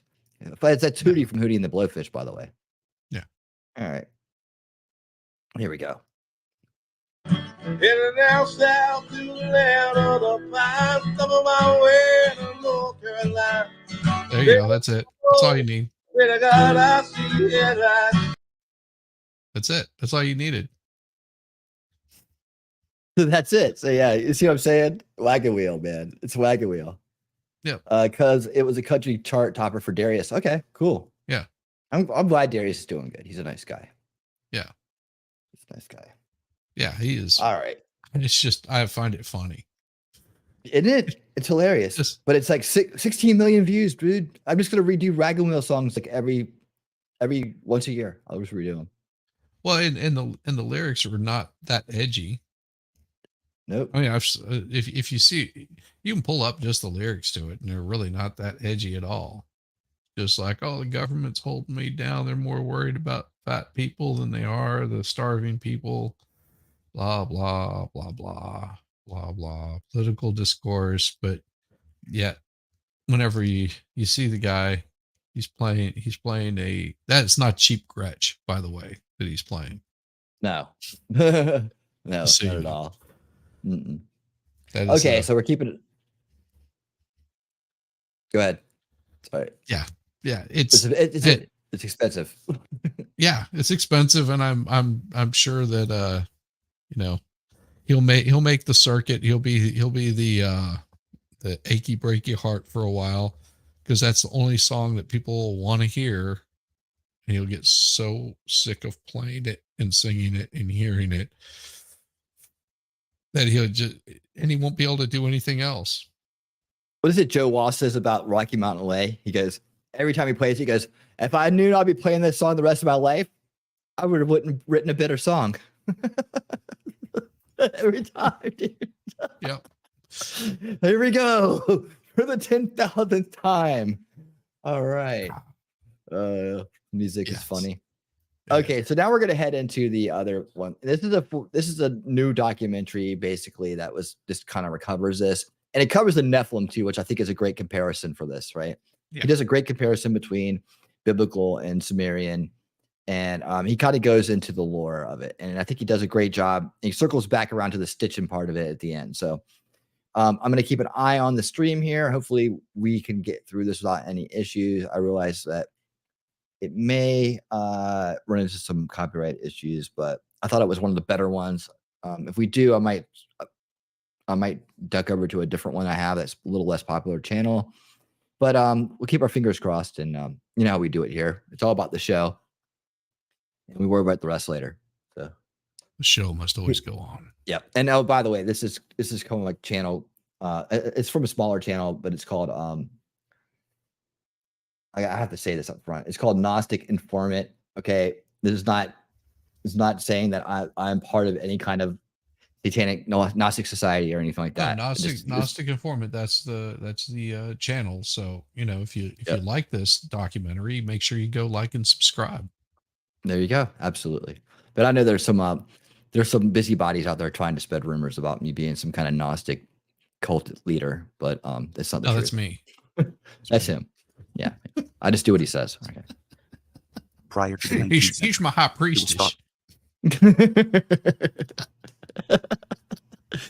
See, he's trying to brainwash all of you. All right, here we go. The Genesis of the Old Testament contained the oldest material of literature in the entire known world. In particular, the narratives about the Great Flood and the Tower of Babel. Sometime during the 19th century, archaeologists, in an effort to find the cities mentioned in the Bible, found something completely different and far more fascinating. What they found all over Mesopotamia are cuneiform tablets. Some of these tablets predated the biblical timeline of creation itself, and the contents of these tablets are shocking. Wait a second. In 1961, Samuel Noah Kramer, Syriologist, translated Pause. Because this was a very important thing. Someone that the archaeologist that gave us this tour, because he's, like I said, he's an archaeologist. He says, first of all, I before we start this tour, I must ask, do you believe that do you believe in the biblical timeline of the history of the world, how old it is? And or are you pretty open to anything? Because a lot of this stuff, if you explain to someone that believes in the biblical timeline of how old the earth is, they tend to not believe anything past that. So he would have limited what he showed us. So that's a pretty important thing. Whenever they'll skip over it, but it's a very important fact that a lot of people don't really think about it. They think that the earth was created 3,000 years before the birth of Christ, or 5,000 years, or some crap like that. And you have to wipe that stuff away from your mind to understand a lot of this.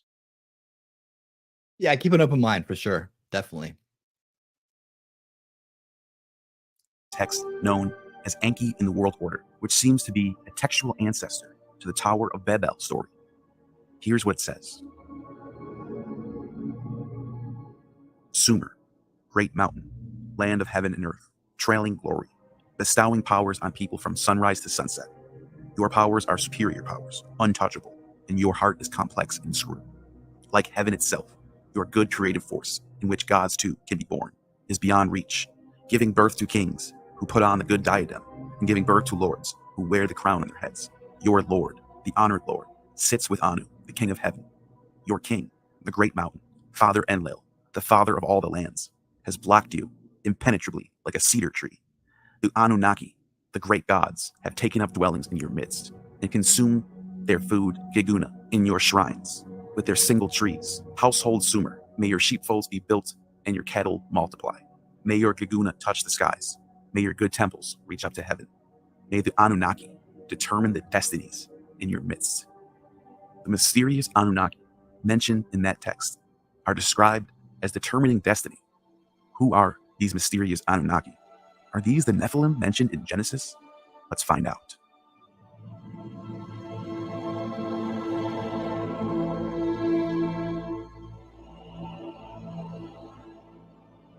Hello, explorers of the ancient world and initiates into the mysteries. Welcome back to our channel. If you're new here, remember to hit that subscribe button and the bell icon so you won't miss out on our journeys into the fascinating tales of the past. Today, we're embarking on a captivating expedition into the heart of ancient mythology and biblical lore, delving deep into the tales of the enigmatic Anunnaki and the mysterious Nephilim. The Anunnaki, powerful deities from ancient Sumerian mythology, are said to have shaped our world, influenced kings, and controlled the fate of humanity. Their stories have fascinated us, leading to varied interpretations and even some modern, controversial conspiracy theories.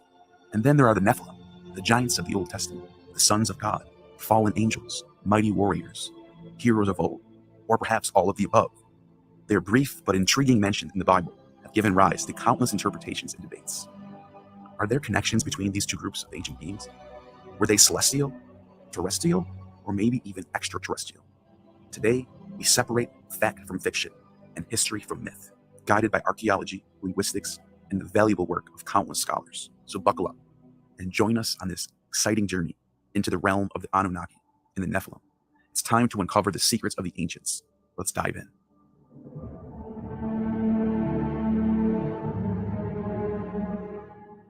The Anunnaki are a group of deities that appear in the mythological traditions of ancient Sumerians, Akkadians, Assyrians, and Babylonians. They are among the earliest pantheons in Mesopotamian mythology. In Sumerian textual corpus, the term Anunnaki often refers to deities in the broadest sense. However, more specifically, it often designates a group of gods associated with the underworld, where they are said to decree the fates of humanity. One of the significant mythological narratives involving the Anunnaki is found in the Epic of Gilgamesh, one of the world's oldest known works of literature. In the epic, Gilgamesh meets the spirit of his friend Enkidu in the underworld, where the Anunnaki act as judges in the underworld who set laws for the cosmos. Gilgamesh lamented. 7 days and 7 nights he wept for Enkidu, until the worm fastened on him. Only then he gave him up to the earth. For the Anunnaki, the judges had seized him. Tablet 8, Epic of Gilgamesh. Then in Tablet 9 of Epic of Gilgamesh, it says, "The sleeping and the dead, how alike are they? They are like a painted death. What is there between the master and the servant, when both have fulfilled their doom? When the Anunnaki, the judges, come together, and Mamitun, the mother of destinies, together they decree the fates of men. Life and death they allot, but the day of death they do not disclose." Finally, in Tablet 11, we get the story of the great flood sent by Enlil, which says, "The Anunnaki lifted up the torches, setting the land ablaze with their flare. Stunned shock over Adad's deeds overtook the heavens, and turned to blackness all that had been light. The land shattered like a pot. All day long the south wind blew, blowing fast, submerging the mountain in water, overwhelming the people like an attack. No one could see his fellow. They could not recognize each other in the torrent. The gods were frightened by the flood and retreated, ascending to heaven of Anu. The gods were cowering like dogs, crouching by the outer wall. Ishtar shrieked like a woman in childbirth. The sweet-voiced mistress of the gods wailed. The olden days have alas turned to clay, because I said evil things in the assembly of the gods. How could I say evil things in the assembly of the gods, ordering a catastrophe to destroy my people? No sooner have I given birth to my dear people than they'll fill the sea like so many fish." The gods of the Anunnaki were weeping with her. The gods humbly sat weeping, sobbing with grief, their lips burning, parched with thirst. 6 days and 7 nights came the wind and flood, the storm flattening the land. When the 7th day arrived, Utnapishtim sent forth a dove and released it.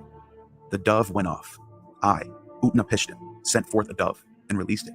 The dove went off, but came back to me. No perch was visible, so it circled back to me. I sent forth a swallow and released it. The dove went off, but came back to me. No perch was visible, so it circled back to me. I sent forth a raven and released it. The raven went off and saw the water slither back. Now compare that text to the Genesis of Noah and the flood.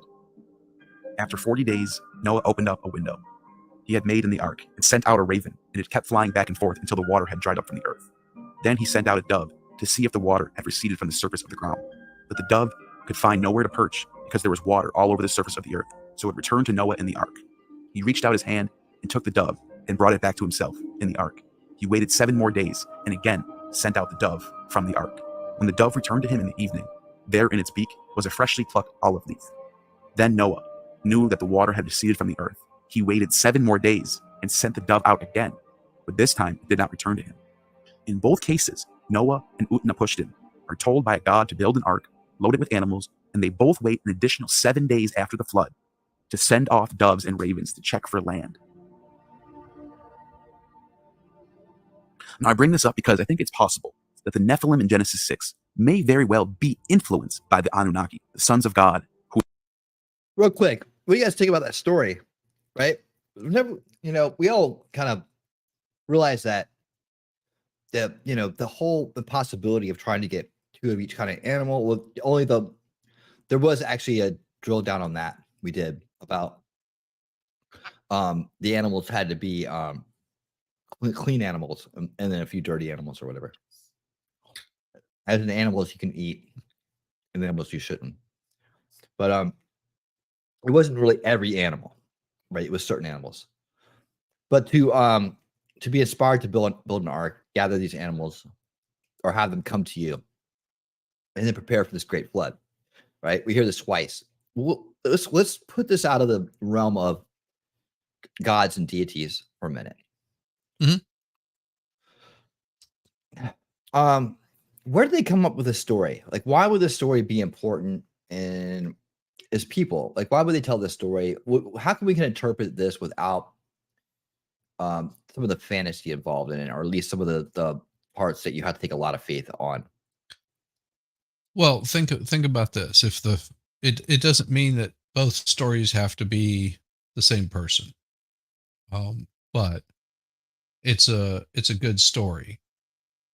I mean, if you think about this, in all honesty, which that's why I have so many problems with the Bible, and I did get someone that actually explained a little bit to me that said that God created heavens and earth, created man in his own likeness, and was ID Crisis said, think about it as this, that he didn't just create the first man and the first woman, but he created man as in mankind as a whole.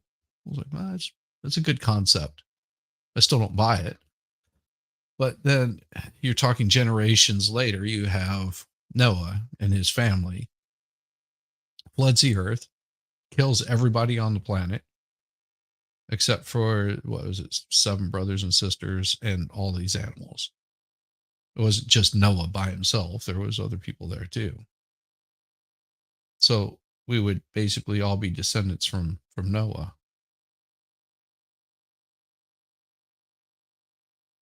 And severely inbred. But I mean, if you think about it outside of like the supernatural kind of thing, you could have the same story, and because it's a good story and it's easy to tell, it's easy to follow. It doesn't require, and a lot of these stories are passed on from word of mouth. That somebody at some point might have written it out, etched it in stone, any number of things. But that story just gets told from generation to generation to generation until you get to a certain period in time. What was it? Augustine that basically sat down with a whole bunch of people from different areas and said, we're going to write a Bible that's cohesive. We're going to throw away the stuff that that we don't like, and we're going to keep the stuff we do like. What about the symbolism? 7 days, the dove, the raven. It could be anything. I mean, but they transcend stories. I'm talking about the comparison. Yeah, but what if they're the same story, just told generation after generation after generation? And supposedly from different parts of the world, so someone had to bring it there, right? Because the Sumerians that were far precede the Greeks, right? But they still carried that story with them. You know, there's a lot of stories that my grandparents would have that had never set foot in. And let's see, my grandmother was from Ireland or Scotland, I think Ireland, and my grandfather was, his family was from England, and they both lived in Virginia, and they had certain stories that traveled along with them, the same way that you'll have those same stories in like German, Dutch cultures that were in the in the Midwest that formed like the Mennonites and things like that. So you've got, those stories just carry along over a long period of time. Yeah, it was clean and unclean animals is the way that they did it, and it has to do with hoof and grass eating and things like that. Like that's what we looked it up one day. Yeah, it's also a lot of food that you got to supply there. Yeah, you got to keep them fed too. That's why you had to have other things on there. So it was I don't know. It's very complex. Just so you know, 30 days is not very long for animals to like breed, give off offspring. Not a very long time. So you had to be careful how much you ate of those animals, because if you only got 2 of each kind, well, some of them might not survive.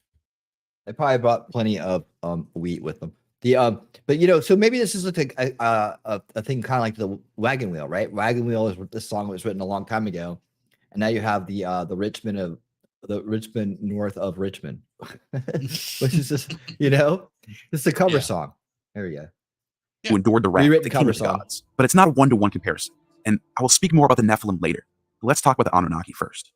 The Anunnaki have also been connected to the creation of humanity, where they are said to have created humans to serve as laborers for the gods. This particular narrative is found. Okay, this is a story we're looking for right here. This is the ancient aliens narrative right here. All right, so pay attention because it's going to go into the Nibiru, Planet X, and where we're heading next. So later Akkadian and Babylonian mythology, especially the Arthur-Hasis, an Akkadian Babylonian epic that recounts the creation of humanity.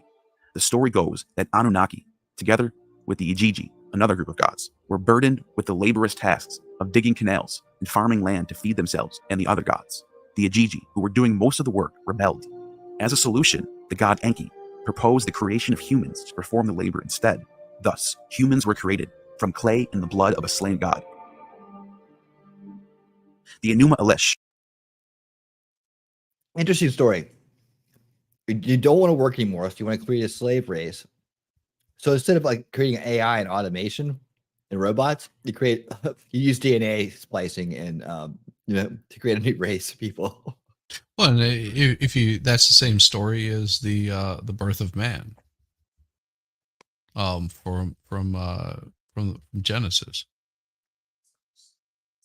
Except I don't think God was trying to mine gold. Made man from clay. Clay. Yep. But in this scenario, you'll see there's like this. Well, hold on. Let's just let it play. Another Akkadian Babylonian creation epic tells a similar tale of human creation. In this narrative, the god Marduk, after defeating the primeval goddess Tiamat, creates the world and humans. The Anunnaki, in this context, are considered high-ranking deities in the divine hierarchy. In these stories, the Anunnaki play roles as cosmic legislators, creators, and sometimes intermediaries between humans and the divine. They are integral to the functioning of the cosmos in human society. Unto Kingu hath Tiamat entrusted, in costly raiment she has made him sit, saying, I have uttered thy spell in the assembly of the gods. I have raised thee to power. The dominion over all the gods I have entrusted unto thee. Be exalted, my chosen spouse. May they magnify thy name over all of them. The Anunnaki. Tiamat hath given Kingu the tablets of destiny. On his breast she laid them, saying, Thy command shall not be without avail, and the word of thy mouth shall be established. Enuma Elish, Tablet 3. The mythology of the Anunnaki is complex and spans several ancient cultures, with the earliest accounts coming from the Sumerians. Their stories, like many ancient mythologies, attempt to explain the origin of the world, the nature of the gods, and humanity, and the laws that govern existence. In Sumerian mythology, the Anunnaki were initially viewed as celestial deities associated with various aspects of life and nature. However, the term Anunnaki gradually came to be associated more specifically with chthonic underworld deities. In Mesopotamian mythology, the term Anunnaki was used to refer to deities in general, but it was mostly associated with the underworld, the realm of the dead. This does not necessarily imply a negative or punitive association. In many ancient cultures, the world was perceived as a multi-tiered structure, often divided into heavens, earth, and underworld. Gods and goddesses were assigned to different realms based on their roles and functions. The Anunnaki are depicted in various myths as judges in the underworld, ruling over the fate of the dead. For instance, little delay of reaction there. I don't know why. Yeah, I was going to say, yeah, there's the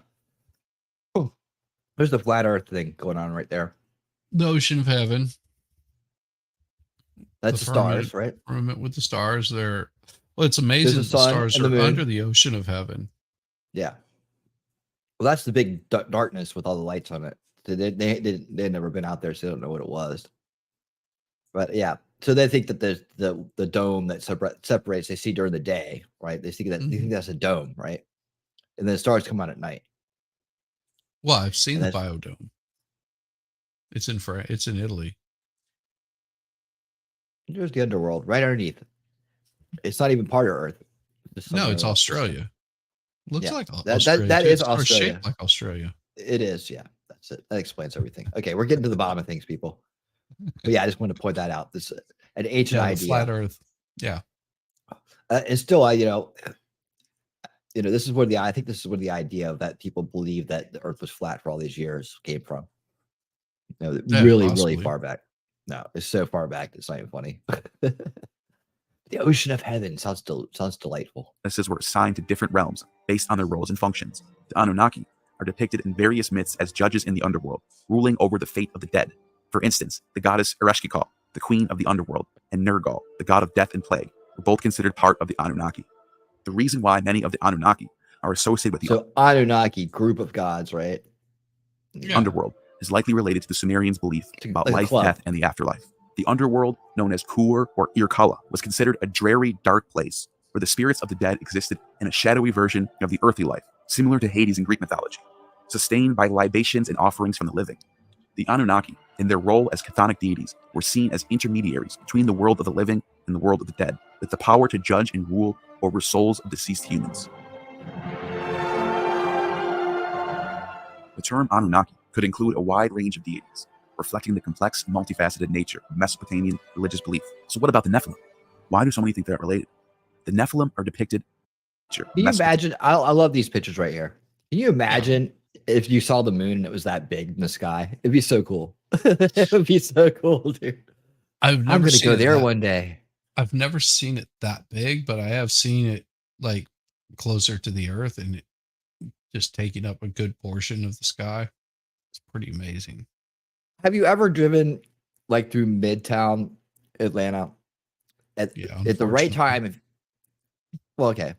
But if you drive through it at the right time, like I think like off like Piedmont or something like that, there's a hill you can come over and you're kind of looking down at Midtown. You're kind of looking down at that area where like the comedy club is and like, kind of through that area. There's a place that I saw one night. The moon looked huge. It was just the angle it was at. But it looked like it was coming right at us. It would have been in the 90s. Yeah. Yep. Yeah.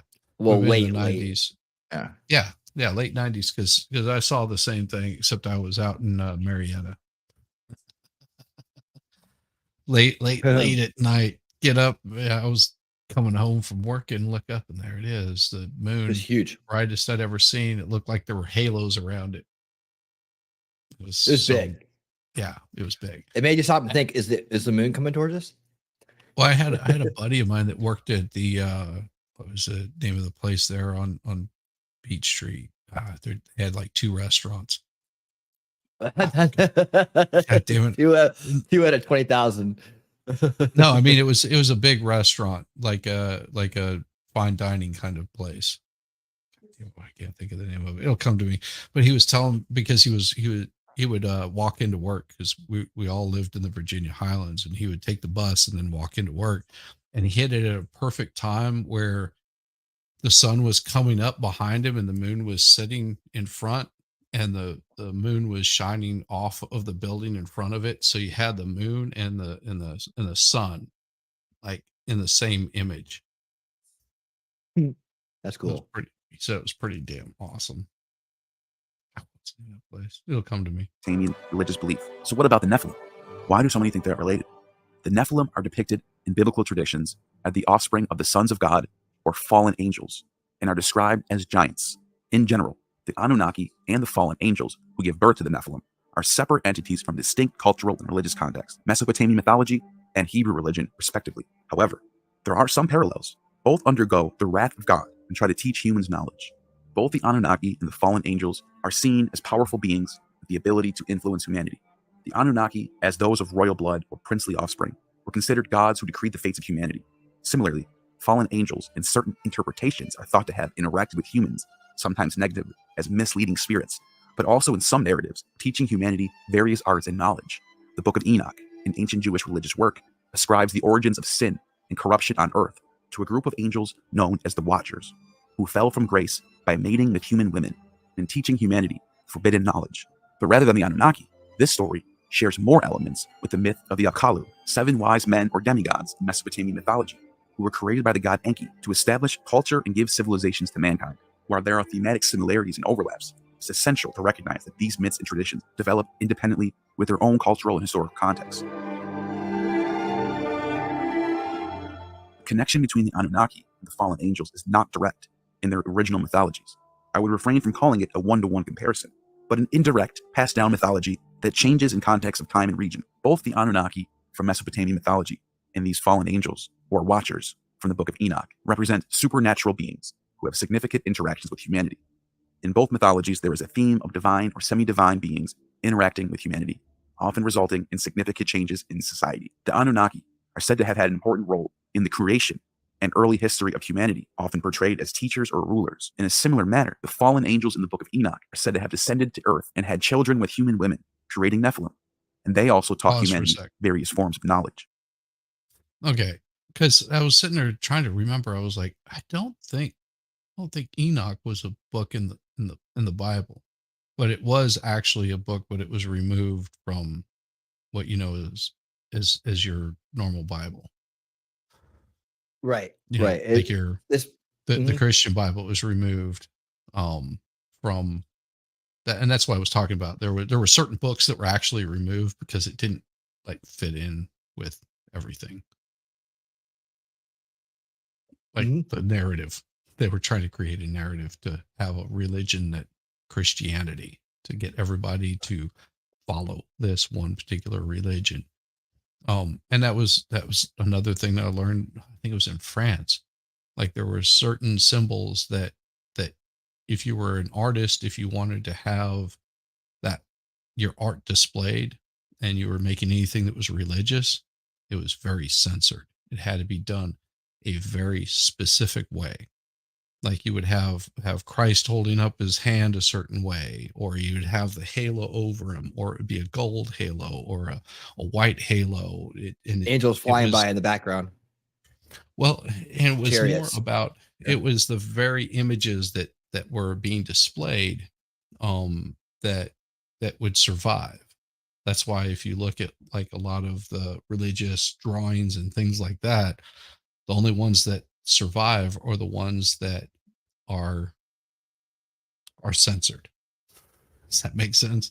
Same way with what we deal with today. The only things that you hear are what somebody says, well, that's not true, that's misinformation, disinformation, so they wipe it, erase it, remove people from speaking those kinds of things that may or may not be true. I'm not one to judge on that, at least not here on YouTube's. Just saying that, you know, the winner tells the story. Yep. History's written by the winners, and overrights are done by the people in charge or ruling, right? So, you know, people look around in culture today and they see all these overwrites happening to culture, rewrites. It's done by the Richmond, north of Richmond. Yeah, there you go. But and you wonder what's going on. You're like, why are they doing this? People have been doing this for forever. Right. It's part of taking over a culture. Yes. Or controlling a culture or country or whatever you want to call it, civilization. Yeah, Ali Fong says it right. There were a lot of writings that were removed from the Bible. Yeah. Yeah, there are versions, different versions, written by men, edited by kings. Mm-hmm. I'm not taking away from the belief, the faith, or the stories, or the value of the stories. Not at all. No, the stories are very important, but you have to be aware. Remember their stories.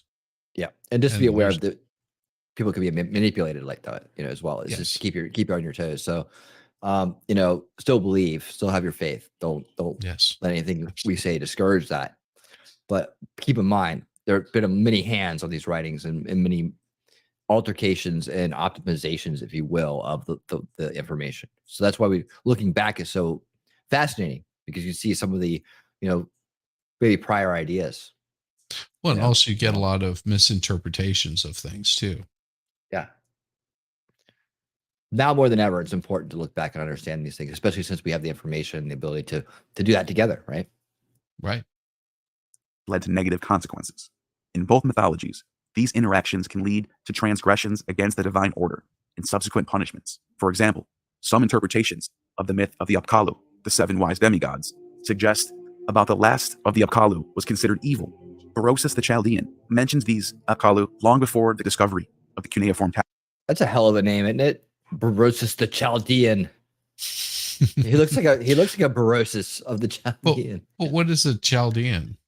I don't know, but this guy knows he's what it is, man.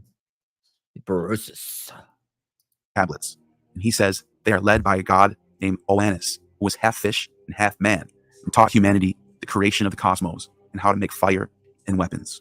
This is reflected Atlantis in the fallen angels myth of the Watchers teaching humans how to make fire and weapons. The Watchers in the Book of Enoch are portrayed as transgressing divine boundaries by mating with human women and teaching forbidden knowledge, actions which lead to their punishment and the Great Flood. Both sets of beings have a significant impact on human civilization. The Anunnaki were seen as those who decreed the fates and were involved in the establishment of maintenance of civilization. The Watchers, through their transgressions, fundamentally altered the course of human history, bringing about a rise in civilization and its eventual punishment and destruction through the flood. The stories of the Anunnaki from Mesopotamian mythology and the Titans from Greek mythology are distinct and originated from different cultural historical contexts. However, like the fallen angels, the Greek mythology has some parallels as well, primarily in terms of power dynamics and generational conflicts among deities. Both the Anunnaki and the Titans are often associated with the primordial times. In Mesopotamian mythology, Anunnaki are among the earliest gods linked with creation of the world and the establishment of civilization, just as the Titans play the same role, as they are replaced by the Olympian gods when Zeus overthrows Kronos, just as the old gods are replaced by the new gods in Mesopotamian mythology. In the mythologies of the Hurrians and Hittites, which flourished in the mid to late 2nd millennium BC, the oldest generation of gods was believed to have been banished by the younger gods to the underworld, where they were ruled by the goddess Lelwani. Hittite scribes identified these deities with the Anunnaki. In ancient Hurrian, the Anunnaki are referred to as Kerulesh Shianesh, which means former ancient gods, or Katuresh Shuanesh, which means gods of the earth. Hittite and Hurrian treaties were often sworn by the old gods in order to ensure that the oaths would be kept. In one myth, the gods are threatened by the stone giant Ulikumi, so Ea, the later name for Enki, commands the former gods to find the weapon that was used to separate the heavens from the earth. They find it and use it to cut off Ulukumi's feet. Although the names of the Anunnaki in Hurrian and Hittite texts frequently vary, they are always 8 in number. Similarly, in Greek mythology, the Titans are the children of Uranos, heaven, and Gaia, earth, just as the Anunnaki are the children of Anu and Ki, also heaven and earth. In both mythologies, there's a theme of conflict or tension between generations of gods. The Babylonian creation myth, the Enuma. And you saw that the ocean of heaven above the earth, right? That's the heavens. It's like not the Christian heaven where you go there and you dance on clouds with your relatives. It's the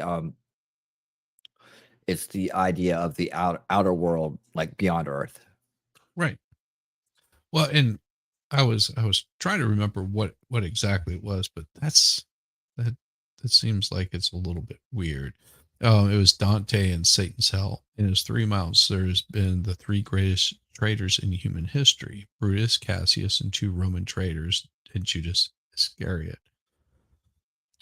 So Brutus, Cassius, and Judas were supposed to be the 3 bodies in the devil. Oh, yeah, it's interesting. Just sorry, squirrel. Elish tells of how the god Marduk of the younger generation defeats Tiamat, an ancient goddess often associated with the Anunnaki, and becomes the king of the gods. Similarly, in Greek mythology, there's the Titanomachia, a 10-year war where the Olympians, the younger generation of gods, overthrows the Titans, the older generation. Both of these myths relate to the establishment of cosmic order and the allocation of divine roles. After Marduk's victory in the Enuma Elish, he creates the world and assigns roles to the gods. After the Titans' defeat in the Titanomachia, Zeus and his siblings divide the cosmos among themselves and establish their rule over the universe.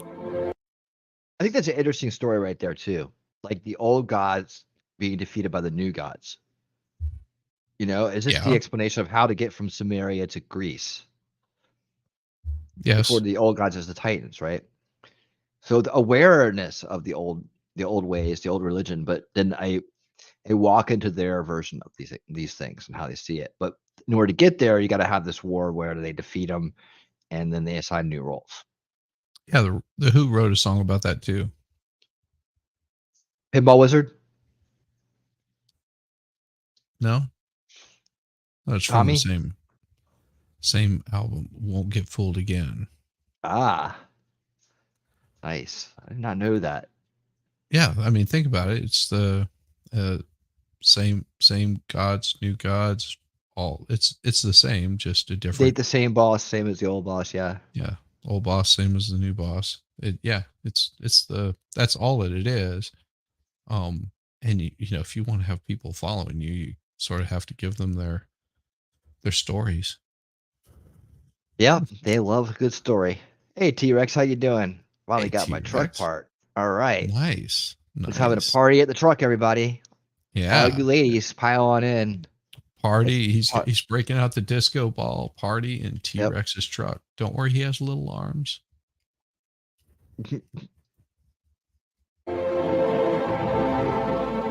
mythology of the Anunnaki has indeed influenced later civilizations, most notably Akkadians, Babylonians, Assyrians, as well as the Hittites and the Greeks, all of whom inherited much of Sumer's cultural and religious legacy.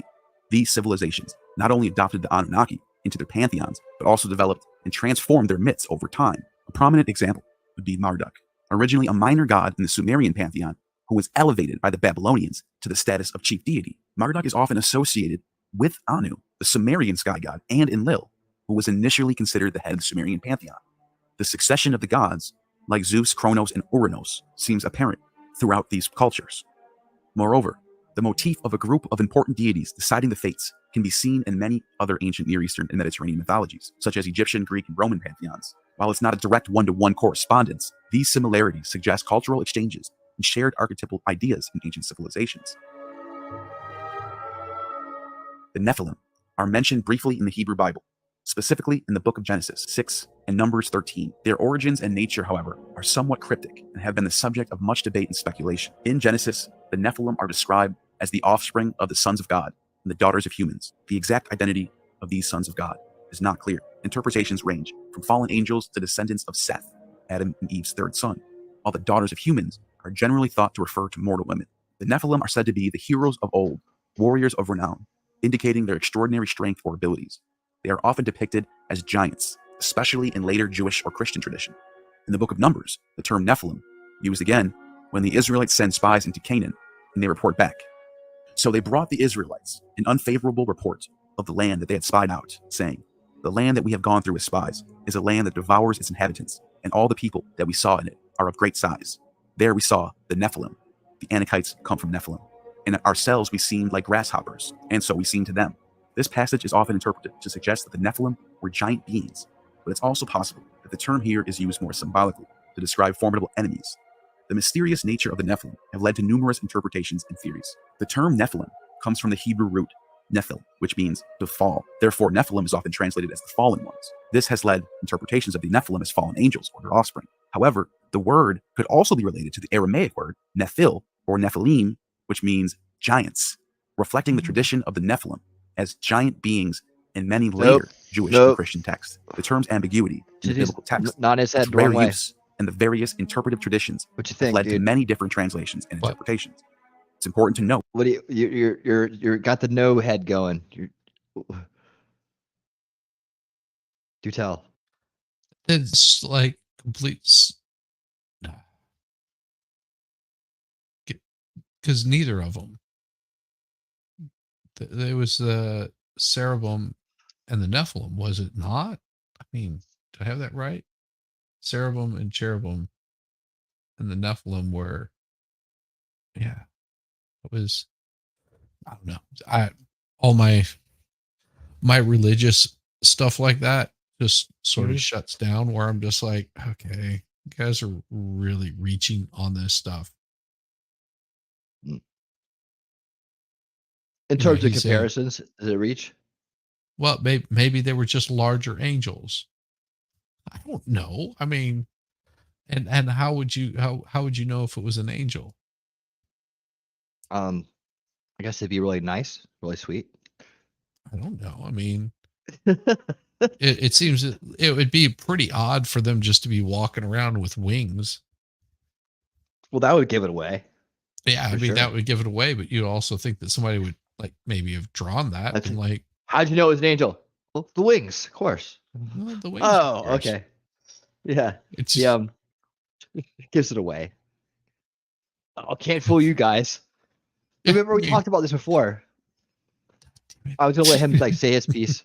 But remember we talked about this before? We talked about like, going to a new place and you run into people and these shortest people run into another race of people that are taller and just like, whoa, God, you guys are giants, Yeah, maybe they weren't giants. Maybe they were just, they were like the Swedish soccer team or something like that. But yeah, it could have been like that. But we'll let him continue. But yeah, there's the interpretation of the giant. What is that? They never say as tall as the trees. What trees are? Yeah, what trees? 3 men standing on their shoulders who are no match for these beings. They never give how tall are 3 men? I mean, that's what I'm saying. It's like, I mean, they could have all been midgets. Well, if you stack 3 outpost nerds on top of each other, you're looking at about 15.5 feet, maybe. Yeah. And if you stack 3 T-Rexes on top of one another, they may be 200 feet. I mean, T-Rexes are big. Well, he's 6'1". So yeah, or 3 shizzies or whatever. Yeah. There you go. Note that while we can make educated guesses based on linguistic and historical context, the precise meaning of Nephilim in the Bible is not definitively known. And even with these parallels, it must also be stressed that the Anunnaki and the Nephilim are a part of 2 distinctive ancient cultural traditions, Mesopotamian and Hebrew. There isn't a direct connection between the 2 in their original context. If that was the case, then why wouldn't the Hebrew authors just call them Anunnaki? Why call them Nephilim? They are separate entities within their respective cultures and religious traditions. The Anunnaki were deities who in different Mesopotamian cultures held various roles, from being the high gods of the pantheon to the chthonic underworld deities. On the other hand, the Nephilim, according to the Hebrew Bible, are the offspring of the sons of God and the daughters of humans, 2 different cultures too, you moron. As giants or mighty warriors. The interpretation of the Anunnaki as deities of the ancient Sumerians, Akkadians, Syrians, and Babylonians is well established in historical and archaeological research. However, in recent years, the Anunnaki have taken on a new life in the realm of pseudo-archaeology, conspiracy theories, and science fiction. For example, the ancient astronaut theory proposed by Zecharia Sitchin in his Earth Chronicles argues that the Anunnaki were actually a race of extraterrestrial beings from the planet Nibiru who visited Earth in search of gold over 400,000 years ago. According to Sitchin, these beings genetically engineered Homo sapiens as a worker race to mine gold. Zecharia Sitchin also posits that the Anunnaki were a race of extraterrestrial beings who visited Earth and genetically engineered humans. For over a half a century, biblical scholar and Near East historian Zecharia Sitchin devoted his life to proving the link between human beings and the Nephilim. Okay, guys, here we go. Now Nephilim.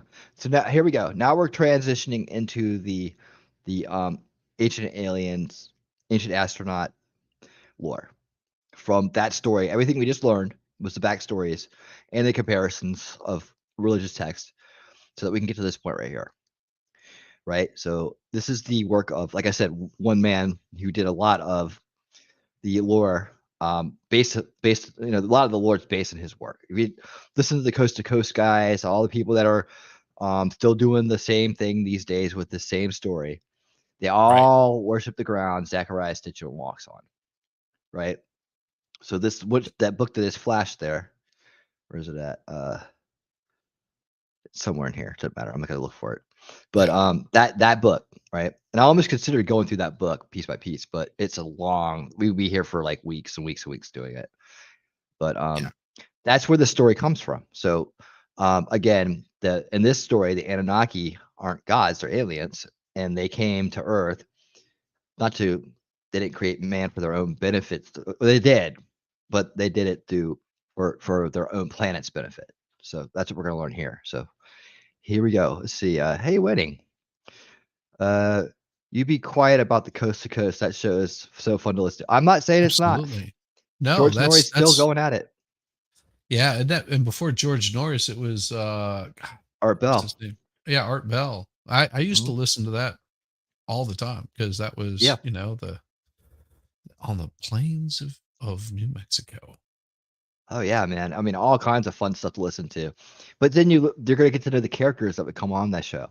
You're going to get to see them in real life here. And we're going to get to that part.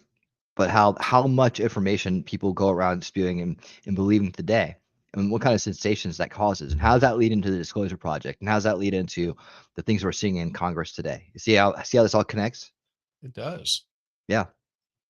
So it's important to understand this because a lot of people don't have the time or haven't had the time to go back and learn all this stuff and realize where the origins of these stories and these things. And then you start seeing it in the come from, and then you start seeing it in the mainstream, like we showed last week with the Israeli, government guy saying Galactic Federation of Light was already out there, and where all this stuff comes from, right? People to see that today, and without this backstory, they just go, wow, right? They don't understand how these stories came about.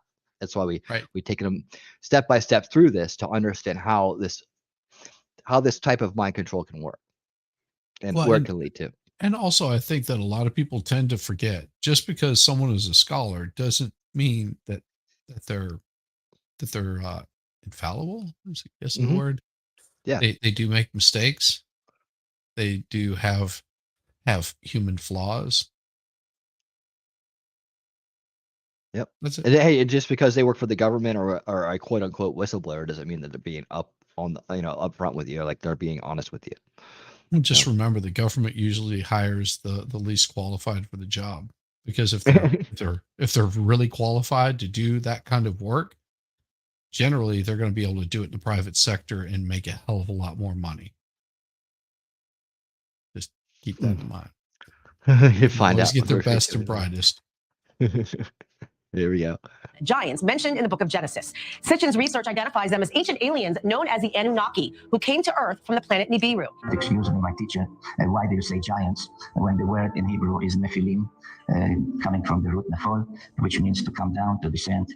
And I was expecting to be come down or the fallen by the teacher, where she said something like, Sitchin, sit down. You don't question the Bible. Many of the seal impressions that we have that are so significant to see how things were depicted in those days, be it humans or gods, come from these envelopes. Well, we have arrived at Haran, the city where Abraham dwelt with his father and brother and nephew. It's important to emphasize that these interpretations are not accepted by mainstream historians, archaeologists, or experts in Mesopotamian mythology. They are often criticized for a lack of rigorous scholarship, misinterpretations of ancient texts, and a reliance on unsupported speculations. Here is Dr. Joshua Bowen, an Assyriologist who has done several videos and wrote books on this subject. I have links to these full videos and his book, How to Read Sumerian. They're dressed one of my go-tos in my library. You have to keep this in mind when you number one when you look at Sumerian and what people are saying about Sumerian. Yes, but in his book, he does this all the time, all the time. It's sort of the equivalent to, it's far worse, but it's roughly equivalent to if you were to say butterfly, right? Somebody 1,000 years from now will see the word butterfly and they would say, this is a type of a stick that was kind of slippery and went on bread that was able to soar through the air. Butterfly. No, it's not. As it turns out. As it turns out. So he describes the gods as ancient astronauts. Then he discusses at length the Mu. So what is the Mu? He argues that it's a fiery rocket. And then finally, he uses when humans flew to the heavens as an example. So, or several examples of this to make his point. So the gods as ancient astronauts. So could the gods fly? Well, he discusses the god Zu. Now, those of you that have been with us for a while, you're probably not familiar with the god Zu. I was also not familiar with the god Zu, and I've been working on this for a while. So, but you know Ninurta, and you know that he engages with someone called Anzu. Later, he's depicted as a bird, so he's definitely talking about Anzu. He uses what he says is a mu, an mu, to fly around. So even though he's depicted as a bird, it's almost like a metaphor. Ninurta kills him with tilum, which are arrows. And these arrows, quote unquote, were actually missiles that were fired into Zu's mu.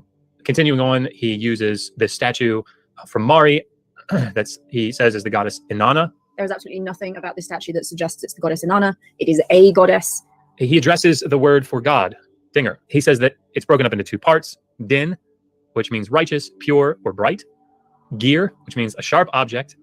Or also a two-stage rocket with fins. I mean, so here's what I would say. Sitchin consistently misunderstood, mistranslated, or at worst, intentionally misrepresented the Sumerian and Akkadian linguistic data. It seems likely that he did not know Sumerian or Akkadian. If he did, he made such basic and egregious errors with the language that one can only conclude that he was intentionally misleading his audience. In either case, Sitchin brilliantly used the Mesopotamian literary corpus and the lack of widespread familiarity with the text and the languages to sell his books. Whether he did that intentionally or not, I can't get in his head. While these theories of fallen aliens might be shocking and compelling to some, they should be taken with a large grain of skepticism.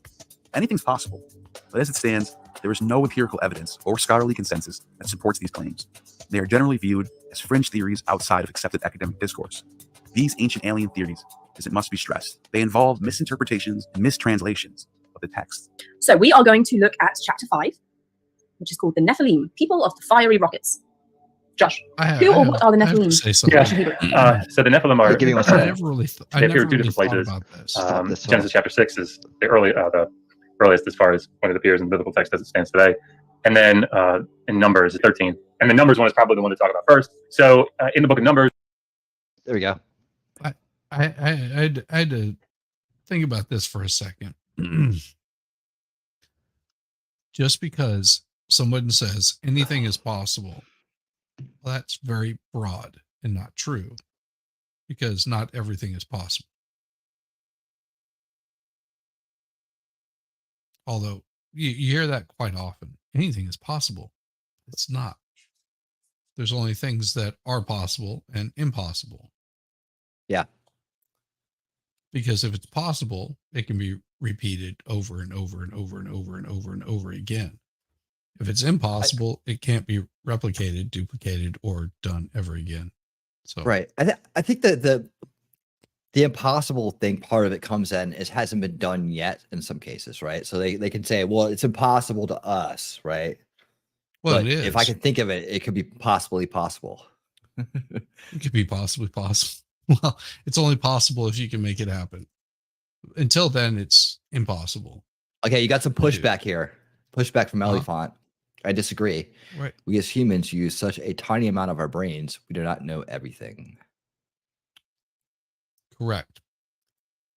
But talk to a neurosurgeon, and they'll tell you there's a reason why you can't use all of your brain. And it has nothing to do with, this massive intelligence. Just like the largest organ, in a human body is their skin. That's the largest organ. Yeah, it is. It is. Oh, lady, they actually are interpreting Sitchin's work versus actual text and what it means. They're actually experts in the area.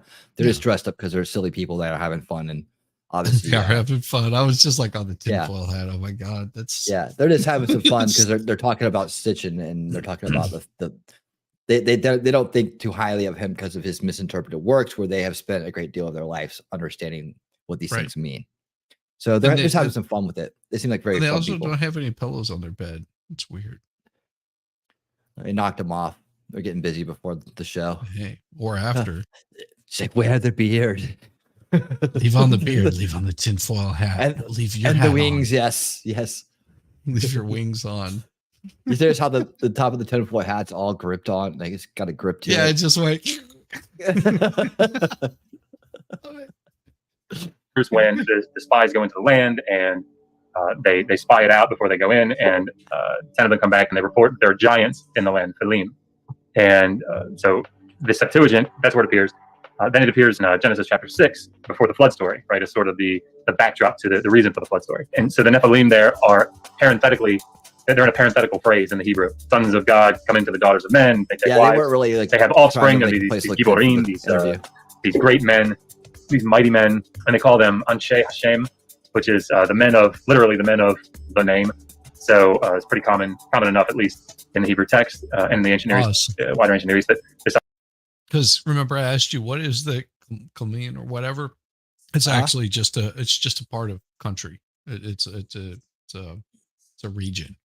So it was just meant that, what was his name? You called him Bahuriman or whatever, the Kalian.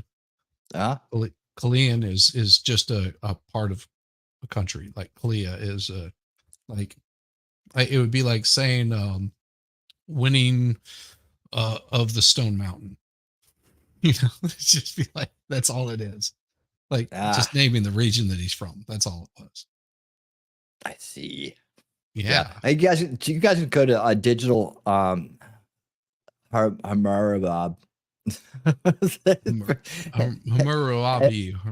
Hammurabi. Rabbi. Yeah, stop by there and leave them a comment about their bed and how they keep their backdrop so they know to clean the shit up before they put on the show, right? Yeah, exactly. Noobs. This idea of the name would be like of prestige, of being known throughout perpetuity. I'm emphasizing this because it comes up in the book. He wants name to mean something very specific. But anyhow. So the chapter opens, as it does, with a quote from a Mesopotamian literary composition called Inanna Tuda, in which the goddess Inanna is kind of soaring over the earth and looking at all of the domain, and then she lands in an orchard, goes to sleep, and is probably raped by someone. He gets his comeuppance later on. But the point of this is that the language, Sitchin says, shows very clearly that the goddess Inanna is flying. And because she doesn't have wings, she must be flying in a spaceship.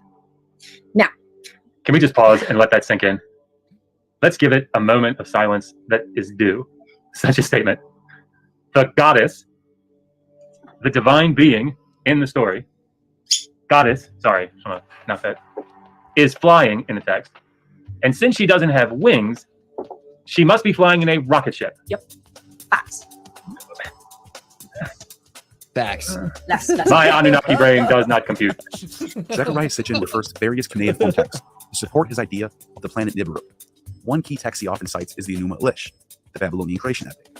Sitchin suggests that references to a celestial body called Marduk, named after the Babylonian deity, is actually referring to Nibiru. In the Enuma Elish, Marduk is... Sorry. Now we're going to Nibiru, right? FYI, Lady Autumn, I think T3 is like falling asleep finally. So you're in charge. Hand it over to you. I think you're the mod of the hour now. Get some rest. Portrayed as a wandering planet that collides and splits Tiamat, a primordial goddess associated with the sea, in two. Sitchin interprets Tiamat as a pre-existing planet located between Mars and Jupiter. He suggests that one half of Tiamat became the asteroid belt, and the other was struck by another of Marduk's moons and was pushed into a new orbit, becoming Earth. So let's move on to the May. Now, we've done a video on the May. This is going to come up in a minute. We look this is a very difficult, complicated word. And Sitchin says that the May is the spacesuit that we've already discussed that Inanna probably wasn't wearing when she went to the underworld. So Sitchin says Inanna, he quotes Inanna, he doesn't give a text, which is a pain in the ass. It really is. The lack of citation in this book makes you want to weep and then die. Sitchin's interpretation of the Enuma Elish, and his association of Marduk with Nibiru, is heavily criticized by scholars. Mainstream interpretation reads the Enuma Elish as mythology and not literal astronomical account, more connected with nature of the world rather than the nature of space. Furthermore, Sitchin's identification of Nibiru with Marduk is not supported in any cuneiform text. Can I say something? The term Nibiru in the extant text. Always. If you look at this spaceship and just put this into consideration. It's beautiful. It looks beautiful and it's great. You know, that great kind of image. It also has that little feel of that space alien AI that you had. Oh yeah. But if you look at this, okay, these rocket thrusters, no different than like the Saturn V that launched, you know, that Elon's been launching out into carrying like satellites and shit like that. Uh-huh. And you know how much thrust that would take to get that thing up in the air. Oh yeah. Yeah. So you're looking at that, the amount of impact that thing would have on that big piece sitting on top. That whole thing would just collapse, fall off. I mean, well, you're forgetting one thing though, Shizzy. The anti-gravity proportional quantum physics. Yeah, but why would you have right? Why would you have boosters on the bottom of it? That's for aesthetics, you know. It probably serves ice cream. Air intakes. Yeah. It's part of the anti-gravity propulsion system. Huh? Well, I think they use trees for fuel.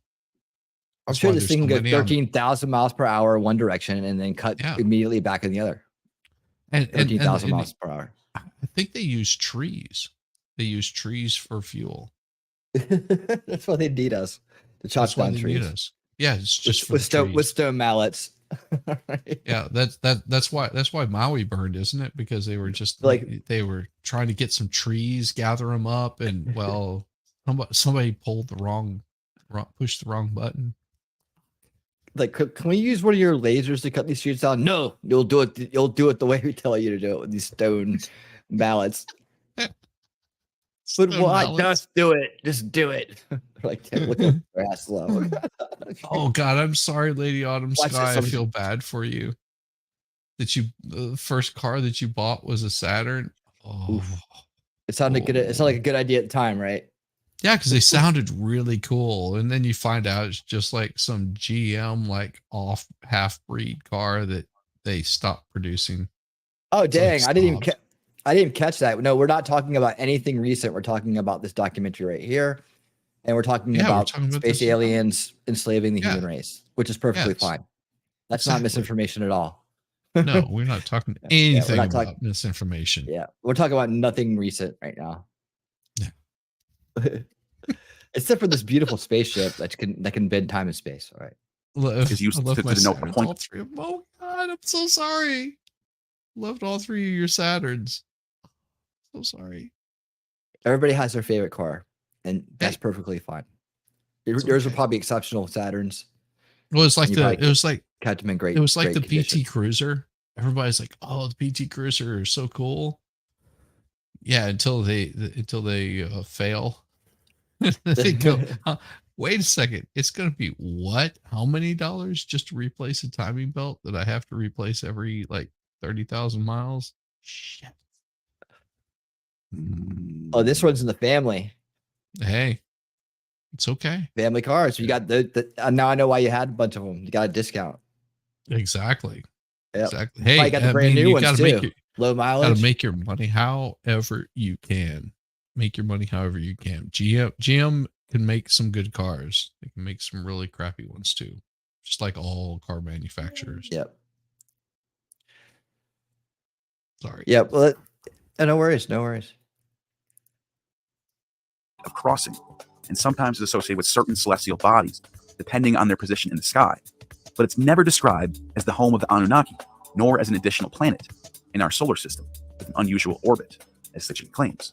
So the problem with this, apart from taking a myth as literal fact and believing that the gods were actually aliens that genuinely came to Earth and genetically engineered all humanity, the problem with this is that the goddess Inanna is very often conceptualized as the planet Venus. All the time. It's very, very common in Mesopotamia for gods to be like not just associated with celestial bodies, but they are those celestial bodies. It's why judgments would take place outside before Utu or Shamash, the sun god, because he was the god of judgment, because as the sun, the literal sun, he saw everything that happened. So he would know if you were telling the truth and he would know if you were lying. So Inanna is not flying over the Earth in a rocket ship. She is the Venus. Can you imagine with no concept of the outer space or planets, like what that must have been like?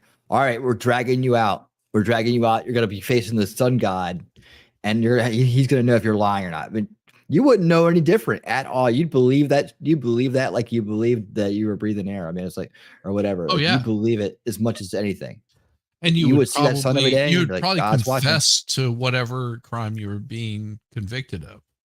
Yep, and like for sacrifices and things like that, when you see the actual celestial bodies, and they're there, they're present, they're here, right? You would really feel like you were going to be going to that one, or you were doing that for them. You know, it's like, and you mix in some drugs, you mix in some music, and you got a party.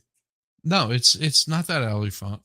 Think about this. All right, you can, and I was amazed more so by this going to Belize and spending time in a jungle, in a lagoon, which was, you know, as big as a lake. I mean, it was huge. But sitting in a boat with a bunch of other people, and our guides with all these, you know, probably 15 people sitting in a boat, they were okay. Everybody just lean back, look up, and enjoy. And you can see the entire Milky Way just stretched across, and all the various colors, all the pretty pictures that you see, your eye is catching this visibly. It's just absolutely amazing. So it's not hard for me to imagine that if you're looking up at this and you go, that's wow. I mean, you can't differentiate any of the stars, and it looks very heavenly. Imagine doing that in somewhere like in Egypt, where you don't have the light pollution that you do in your cities. I mean, if I go outside right now, if I look up in the sky, I might be able to see 4 or 5 stars. In New Mexico, you can see tons of stars, but you don't see the Milky Way like you do closer to the equator. It's so amazing. Yeah, it is wild. Yeah. So imagine looking up there, man, and seeing that. That's where I want to go. That's where I want to go. That's the goddess right there. She's looking down on us. Or, you know, that's the God is looking on. He's on us all day long. When he's gone behind the clouds, he's mad, and he sends. You know, but we pray for the rain. The rain gives us the crops, and he sends the rain. You know, or whatever. You know, it's just all kinds of things. So like eclipse, man, a solar eclipse. Whoa, look out! That's big time news right there. Better do something big. And elephant, that's absolutely, you see the stars, but you have to understand that you still might get a little bit of light pollution. We're talking about no light pollution. Yeah. At all. It's pretty wild. All right, let's see. Star. Where the Venus star? She's the planet Venus. Oh, right up there. Yeah, that's Inanna. Sitchin's theories and translations of Sumerian texts have drawn considerable criticism from professional scholars in the field. Some of the key points of contention from Dr. Bowen and others, who are proficient in the Sumerian language, have pointed out numerous mistakes in his translations. They argue that Sitchin appears to lack solid understanding of Sumerian grammar, syntax, and vocabulary, which leads him to create translations that deviate significantly from the accepted readings of these texts. So he says, the text quoted Enlil is saying to her, this is page 136 speech. The text quoted Enlil is saying to her, you have lifted the May, you have tied the May to your hands, you have gathered the May, you have attached the May to your breast. O queen of all the May, O radiant light who with her hand grasps the 7 May. So why we translate singular for all of those is bizarre. Particularly in light of the last one, the 7 May. These are okay, sorry. It's like moose.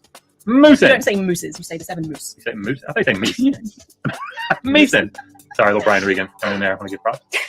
So he's not translating May, but he's making an argument that the May are a collection of objects that one puts on oneself in order to travel into space. And that makes sense in what he's saying because that's a weird sentence coming out of your mouth. No, there's some internal logic here. It makes sense here because he's saying that Inanna is putting on all of this gear in order to go and visit An, who lives in the sky, because he's a sky god, and that's generally speaking where they reside. So in order to go and see An, she has to get her space suit on and then get in her spacecraft and go up into the sky. The problem with this, again, one of many, the problem with this is that the May actually have names. There are more than 7 of them. It depends what text you're reading, but in a lot of cases, there are more than 7 of them. Many more. Many more. And in one of the texts where Inanna gets on a boat, not the spaceship, you will notice she gets on a boat. So she's going to see Enki. She goes up, she sees Enki, she gets him blindingly drunk. He falls asleep, and then she steals the mace. So in some cases, they're really abstract concepts like righteousness and war. And in other cases, they are things that you could probably pick up and hold, like the noble scepter, staff and crook, the noble dress. But then that's paired with shepherdship and kingship. Sitchin is often accused of taking ancient texts out of context and imposing his own interpretations on them. For instance, he refers to the Anunnaki as actual extraterrestrial beings. Sitchin claims that the Sumerians knew of an extra planet beyond Neptune called Nibiru, which has a long elliptical orbit around the sun. He never provides the source for this or what text he's referring to. According to Sitchin, the Sumerians believed that the Anunnaki came from this planet. However, scholars point out that the term Nibiru is just used for a celestial point of crossing or a large celestial body, and there's no text that identifies Nibiru as an ancient home for the Anunnaki. You see how that works, people? When we say something, we try to back it up with a citation. Any of the Sitchenites that are listening, that want to defend their position, this is what's useful. You don't, as Dear Sitchin has done, just provide a translation and don't tell them what text it's from. Traditionally, you give a text. If you have it, you give a tablet number, so we can go and look at the actual tablet you're citing, a line number, whether it's on the obverse or the reverse of the tablet, because they did write on both sides. This is how it's normally done in responsible scholarship, so that people can go track down your evidence for themselves and assess your argument properly. He often contradicts the consensus, and his theories are never published in peer-reviewed academic journals, a process that ensures scholarly accuracy and reliability. Instead, he chooses the self-published route. Lastly, Sitchin's theories lack empirical evidence. He makes significant claims about advanced technologies, genetic engineering, and architectural capabilities of ancient civilizations based on his interpretations of text, but doesn't provide archaeological or physical evidence to substantiate these claims. Ancient astronaut theory often relies on questionable interpretations of ancient texts. In the case of Sitchin's work, the Sumerian texts describe Anunnaki as extraterrestrials from a hypothetical planet. Sitchin's translations of these texts do not have anything in common with anything in Sumerian mythology and are heavily influenced by modern sci-fi films and books. The ancient astronaut theory proposes that the Anunnaki genetically engineered humans to mine gold, and that they built sophisticated technology and structures like the pyramids, and that these are not tombs but also advanced technology. There's a lack of empirical evidence to support any of these claims. If such advanced technologies were used in ancient times, we would expect to find physical remnants or unambiguous depictions of this technology in ancient artifacts and primary sources. No such evidence has been found. The theory reflects a modern bias that ancient civilizations lack the capability to build monumental architecture or develop complex societies on their own. This underestimates the capability of our ancestors. Archaeologists have demonstrated that ancient societies had the knowledge, skills, and organization to construct monumental architecture and develop complex civilizations without the need for extraterrestrial invention.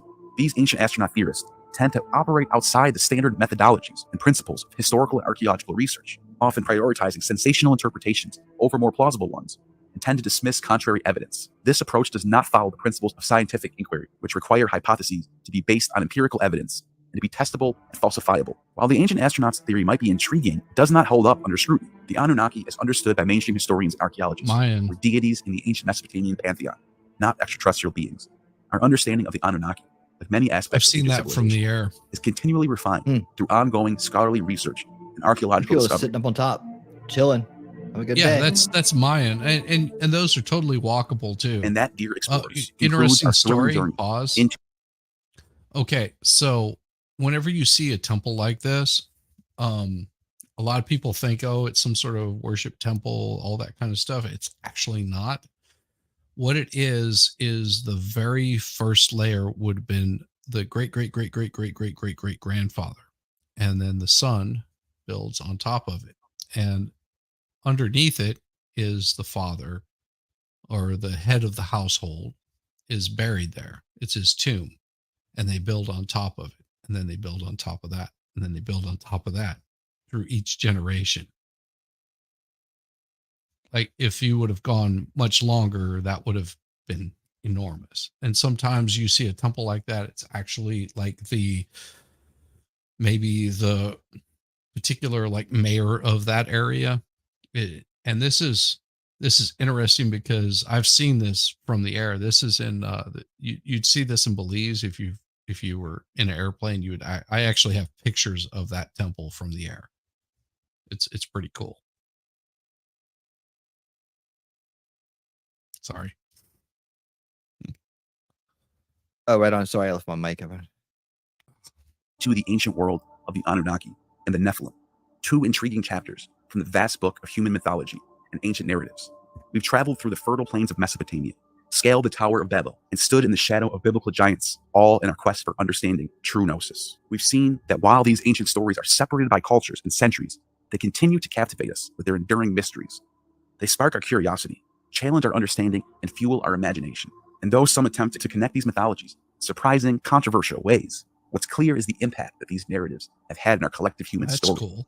As always, our quest for gnosis never ends. There are countless more mysteries waiting to be unraveled, and an endless number of stories to be told. We're grateful to have you accompany us on these exciting explorations as we continue to delve into the fascinating tales of the past. I hope you enjoy this journey and are eager for more. Make sure you hit that like button. There we go. Okay, so now we had now we've walked into the into the Zechariah extension realm of the story, right? And why it's important is because it led to the story about Nibiru, right? Well, Nibiru supposedly was supposed to be back here at 2012, which was the end of the Mayan calendar. And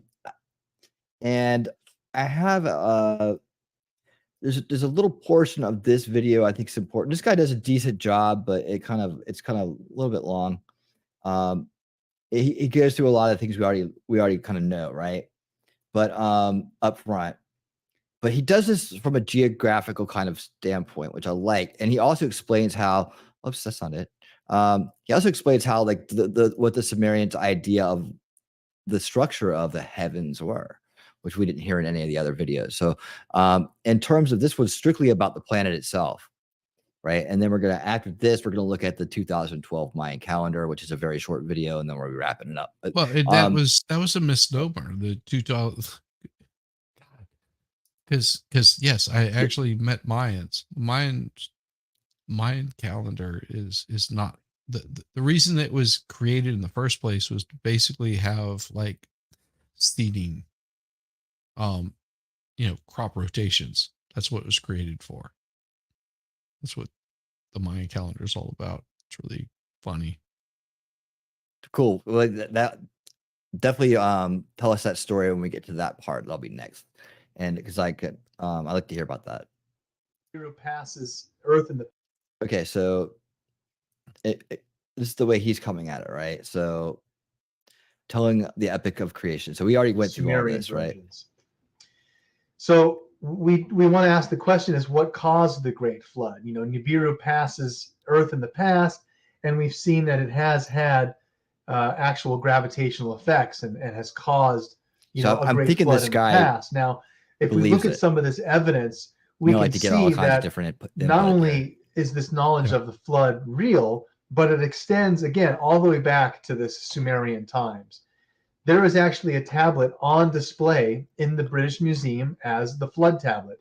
And just like Noah in the English Bible, Nibiru was supposedly the cause of the flood, right? All the land masses, every continent listed, the types of animals found within those regions. And no one has an understanding as to how they would be able to accurately map the topography of such a map that goes back, again, well. Doesn't this look like the Mesopotamia, like the Tigris and the Euphrates, kind of like in between the rivers? Yeah. Yeah, that's what I think too. I mean, we guys got through looking at it from archaeologists, right? But that looks more like ocean, as you can tell by the boats in the middle of it. Oh, okay. Oh, I got it backwards. All right. Yeah. So they've plotted out different shipping routes. Okay. Yeah. Okay. So this is the res map. In 1929, found this amazing map drawn. Richardson, that's genuine document 1513. All right. Well into our history. And there are several references to maps like this. It wasn't just the Perry Reese map. There's also the Phineas map. The Phineas map is of substantial interest simply because it shows the actual topography of the landmass underneath the ice. Now, we have to realize that there's probably at least a mile thick of ice, and somehow we have maps that are accurately depicting what is underneath the ice. So there's no. Maybe the ice wasn't there back then, or was it like? It's a possibility. I mean, maybe it was, and maybe there was more land and less ice. Maybe the planet runs in cycles. Yeah. Let's see. No way that they could have an aerial advantage to see this, let alone the ability to accurately depict the landmass underneath the ice. There you go. Now, when we hear this idea of an ancient planet X, we have to understand, or a Nibiru, that the Sumerian version of our solar system had a much, or not much, but a slightly different view of how we classify the planets now. We think that Earth is the third planet from the sun, whereas if you look at the solar system model of coming from outside in, Earth is actually the 7th planet. Sacred number 7, 7 days in a week. That would be the 6th, you it's dummy. a very interesting number that we'll come back to. But you can see that this is not to scale. It's an artist rendition to show you that the Sumerian version of our solar system was of 12 planets. They counted the 9 planets that we know of, our sun, our moon, and then this additional planet, Nibiru, as the 12th member of our solar system. And so it's a very interesting piece of information that they're actually stating that their gods, the Anunnaki, come from this 12th planet. This number 12 permeates through all of the ancient cultures and even up today to knowledge that we use. If you think about it, you know, the 12 disciples of Jesus, the 12 tribes of Israel, the 12 Greek Olympians, 12 hours in a day, 12 inches in a foot, 12 months in a year, the 12 zodiacal breakdown of the heavens. I think I even said 12 inches in a foot. I might have said that twice, but it's number 12. It's again, imperial, you dumbass. What about metric? Metric was before and it's traced imperial. back to this Jesus idea of an ancient planet X, Nibiru. Hold on. What? Metric was before imperial? So how many centimeters are in a meter? 10. Okay. Metric system was first. It was? Imperial system is later. Yes. I had no idea. I thought it was the other way around.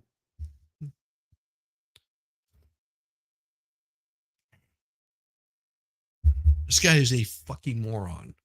It's like making shit I'm not up impressed. as he fucking goes along. I'm not impressed. All right, so we're gonna skip ahead. Yeah, not impressed. Just, no, I'm not impressed with him at all. Okay. Some people don't even, certain scientists do not even consider Pluto as a planet. They consider it a satellite. I've never heard a single person that's been looking at the freaking stars with the best telescopes they possibly can ever mentioning seeing another planet out there. Ever. Right.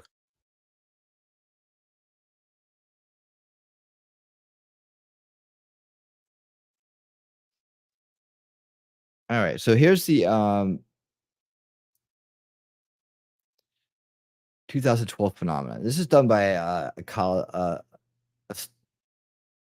guess he's kind of a student. Maybe he's not, but it's from a college, and he does pretty smart stuff. It's called Science 360.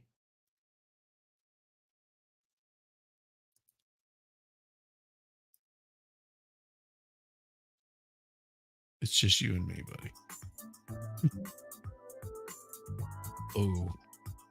Check out the last link that Hello and welcome to Science 360, the truth behind 2012. I'm Caius from Moorhead Planetarium and Science Center.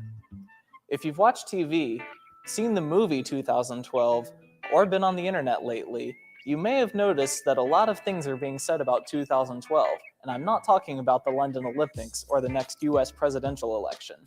I'm talking about the rumors that December 21st, 2012 is going to be the end of the world. Have you heard that one? The end of the world claim is not just one claim. There are people out there saying all sorts of things about 2012. You might think that some of these claims are human. If you remember, like 2012 was a highly active year, internet-wise and other. I mean, there were a lot of people going. Are you talking, Shiz? Well, so was 1999. That was a big year also. 2012 was much bigger than 1999. That was bigger than Y2K. 1999, everything was supposed to shut down. The planet was, everything was, all computers were going to shut down.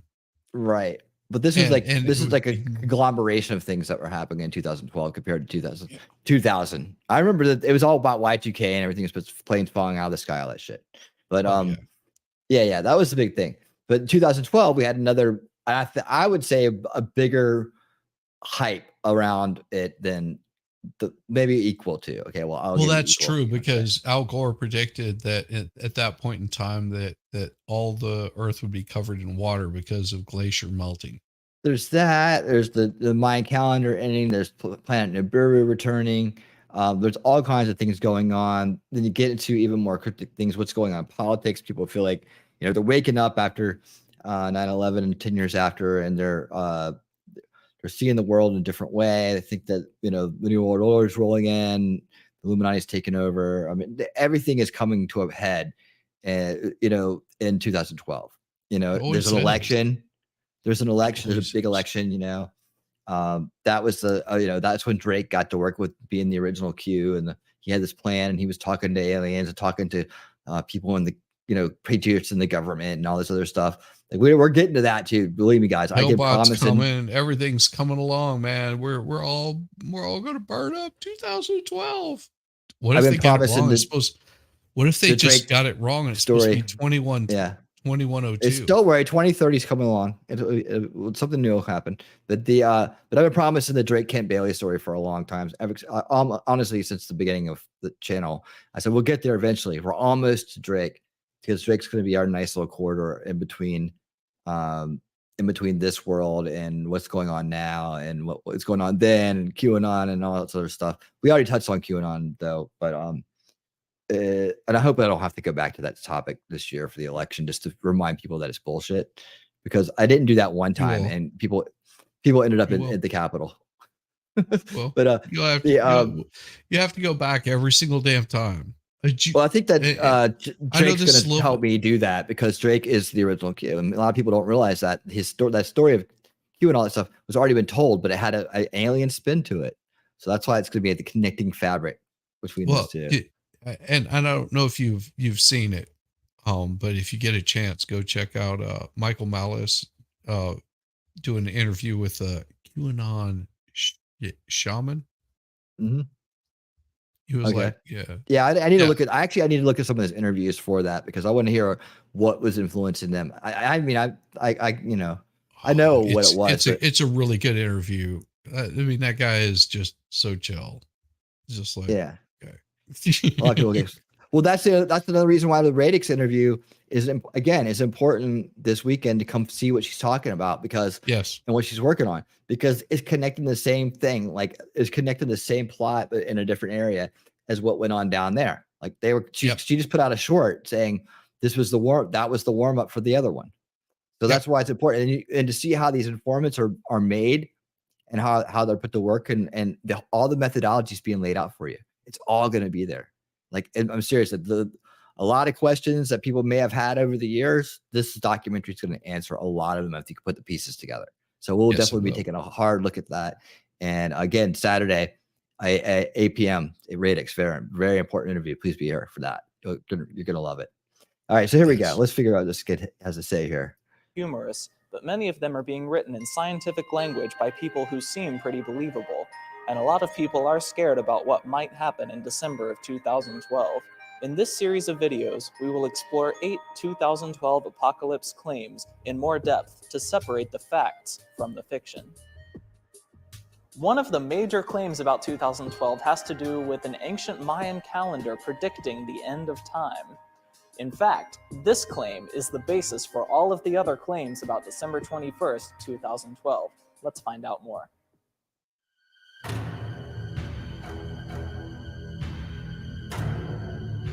Analysis of the ancient Mayan civilization reveals that they predicted the end of the world on December 21st. Right? Isn't that awesome? The voice! It kills me.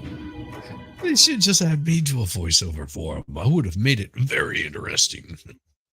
I think that's what they were doing, dude. I think that it was yeah. There we go. I think they're trying to make it like that. They did a good job with that. So that's the Mayan calendar claim in a nutshell. Let's explore this in more detail. The ancient Mayan civilization stretched from southern Mexico through much of northern Central America and reached its peak state of development about 1,500 years ago. The Mayans are noted for their art and architecture, as well as their impressive mathematical and astronomical knowledge. The Mayans used not just one, but at least 3 calendar systems, one of which will reach an important date on December 21st, 2012. That one is called the Long Count Calendar, and it was used to keep track of historical events. In this calendar, a date was represented by 5 numbers, like what you see on the screen. Each number had a name, with the rightmost number representing the day. 20 days made up a weanal. 18 weanals made up a tune. 20 tunes made up a katun, and 20 katuns made up a baktun, or 144,000 days in total. According to most Mayan scholars, 13 baktuns represented one complete cycle of time. The count started with 00000, which is the date on which the Mayans believed the Earth was created, August 11th, 3114 BC on our calendar. According to this calendar system, December 20th, 2012 will be the last day of the 13th Baktun cycle. So December 21st, 2012 would be the first day that is not included in the current long count cycle. But does this mean the Mayans thought time would end on this date? No. Mayans believed that December 2012 would be the end of one large cycle of time, but there are references in Mayan documents that refer to dates both before this cycle and after this cycle ends. You can think of it like our own calendars. Most of them end on December 31st, but that doesn't mean that time stops on this date. It simply means that it is time for a new calendar. There are still some Mayans living today, and they are not preparing for an apocalypse. In fact, the ancient Mayans would likely have just prepared a huge celebration to mark the completion of such a large calendar cycle. One more note. There are some Mayan scholars who believe that one complete cycle was actually 20 Baktuns instead of 13, which would mean that it would take many more centuries for a complete cycle. So now we know that the Mayan calendar claim is false. One of the Mayan calendars will reach an important date on December 21st, 2012, but the Mayans did not predict an apocalypse on this date. The calendar will simply roll over to a new cycle. Thanks for watching this segment of Science 360, The Truth Behind 2012. And that's exactly it. Because the Mayan calendar was set up in different cycles, and it had to do with planting, and also they tracked the way that the stars moved across the sky and the way that the sun moved across the sky. So you had your days, sun, and then you had your months, it was actually really easy to track, and they did that shit for planting and for to just basically, it was like a watch. No different than a fucking watch. And he is so right on that. It was just like, yeah, that's, and they taught the same thing whenever I went to Belize. They were talking about the same exact thing. It was like, yep, Cocktoon, Baktoon. And Mayans, their hieroglyphics are done in a very specific way also. Like if you read the hieroglyphics, it basically says, son of, and then you're reading down through like a lineage to sort of get to the part of the story. And it's really cool. I mean, I would suggest if anybody gets a chance to study some Mayan history, it's really interesting. Makes sense because farmers use that information too. Yeah, like an almanac. It's basically what it was, just an almanac. Yep. That's right, man. Well, that kind of reaches our journey conclusion here tonight. I think we're ready to go to the Galactic Federation of Light. I think we have everything in order and we're ready. Yeah. I'm going to be sending you guys over to Jessica Reloaded for anime Q&A. T-Rex is on there. Afix, Jess, what's waifu, Kron, and Jessica. They're all on panel. Awesome. Yeah, it'll be a good time. You get to see T-Rex. He's actually looks like he's in the driver's seat of his truck. He's just kind of chilling. Let me save that here. Yeah, it might be a little hectic with him on there. He'll be on and off screen. He'll be running back and forth. He'll be talking in crazy. He's very smart. He's very smart. I've been on with Afix and we just poked fun at each other. I need to get him on my stream sometime. He's fun.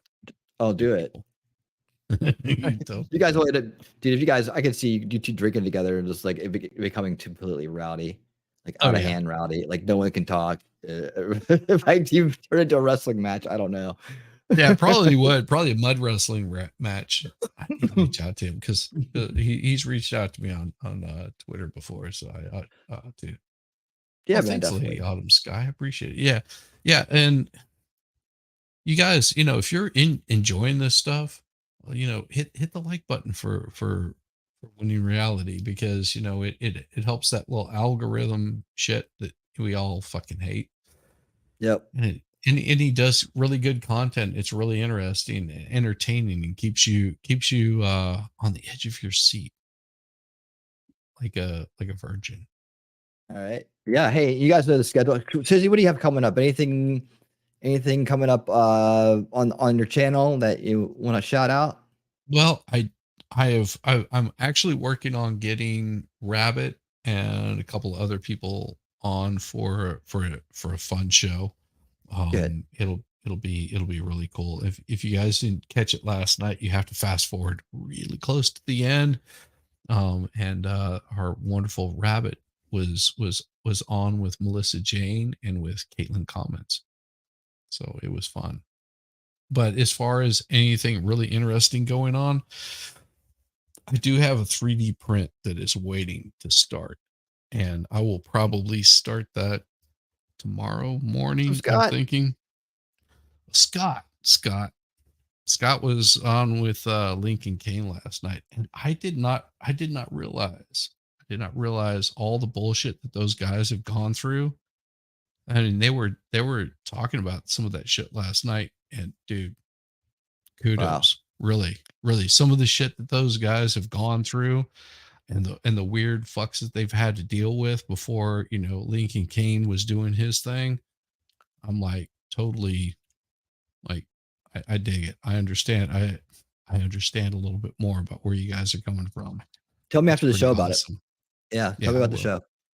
Yeah, I need to get back over there and check out Lincoln Kane. Is his channel? His channel is back up though. Nice. Yeah, his channel's still back on up. his. Okay, cool. Yeah. I need to get over there and check him out. Yeah, definitely. All right, well, cool. I got everybody knows my schedule. It's underneath all my lives, and it's in my weekly video short called Win This Week. And if you ever check those out, They're pretty fun. I don't know how you miss them. I put them everywhere, but if you can, I trailer them up. But yeah, so tomorrow night, Gary Lamb and I will be repairing history together. Where we talk about, are spineless men the issue in relationships these days? Is there a spineless problem going on in the male race we need to fix? Take a look at. He's got some interesting takes on it. It's be a good time. Plus, we get off track and we talk about all kinds of other things too. But it's a great show, and I hope you guys will be there. But especially want to see you Saturday night for Radix Verum. I'm telling you, what she's doing, the Fednapping hoax documentary, is important work, and it's gonna be groundbreaking, mind blowing, and everybody, we have to get as many people to understand this information as we can about how these Fed traps are made and how informants are spun into our lives. And it's like, the narcs are still around. The setup people, it takes a certain type of person to want to do that, or a certain type of person to get roped into it. Yep. And then they look for the patsies. So I have a video out right now with Radix explaining this, how informants find patsies, basically target patsies. That's what it is. So check out that one. It explains that a lot better than I'm doing right now. We'll be there Saturday night, 8 p.m. And Shizzy, thank you so much for joining me on this journey, sir. Always enjoy your company and your insights into things. It makes it a lot of fun and very informative and educational as well. Thank you.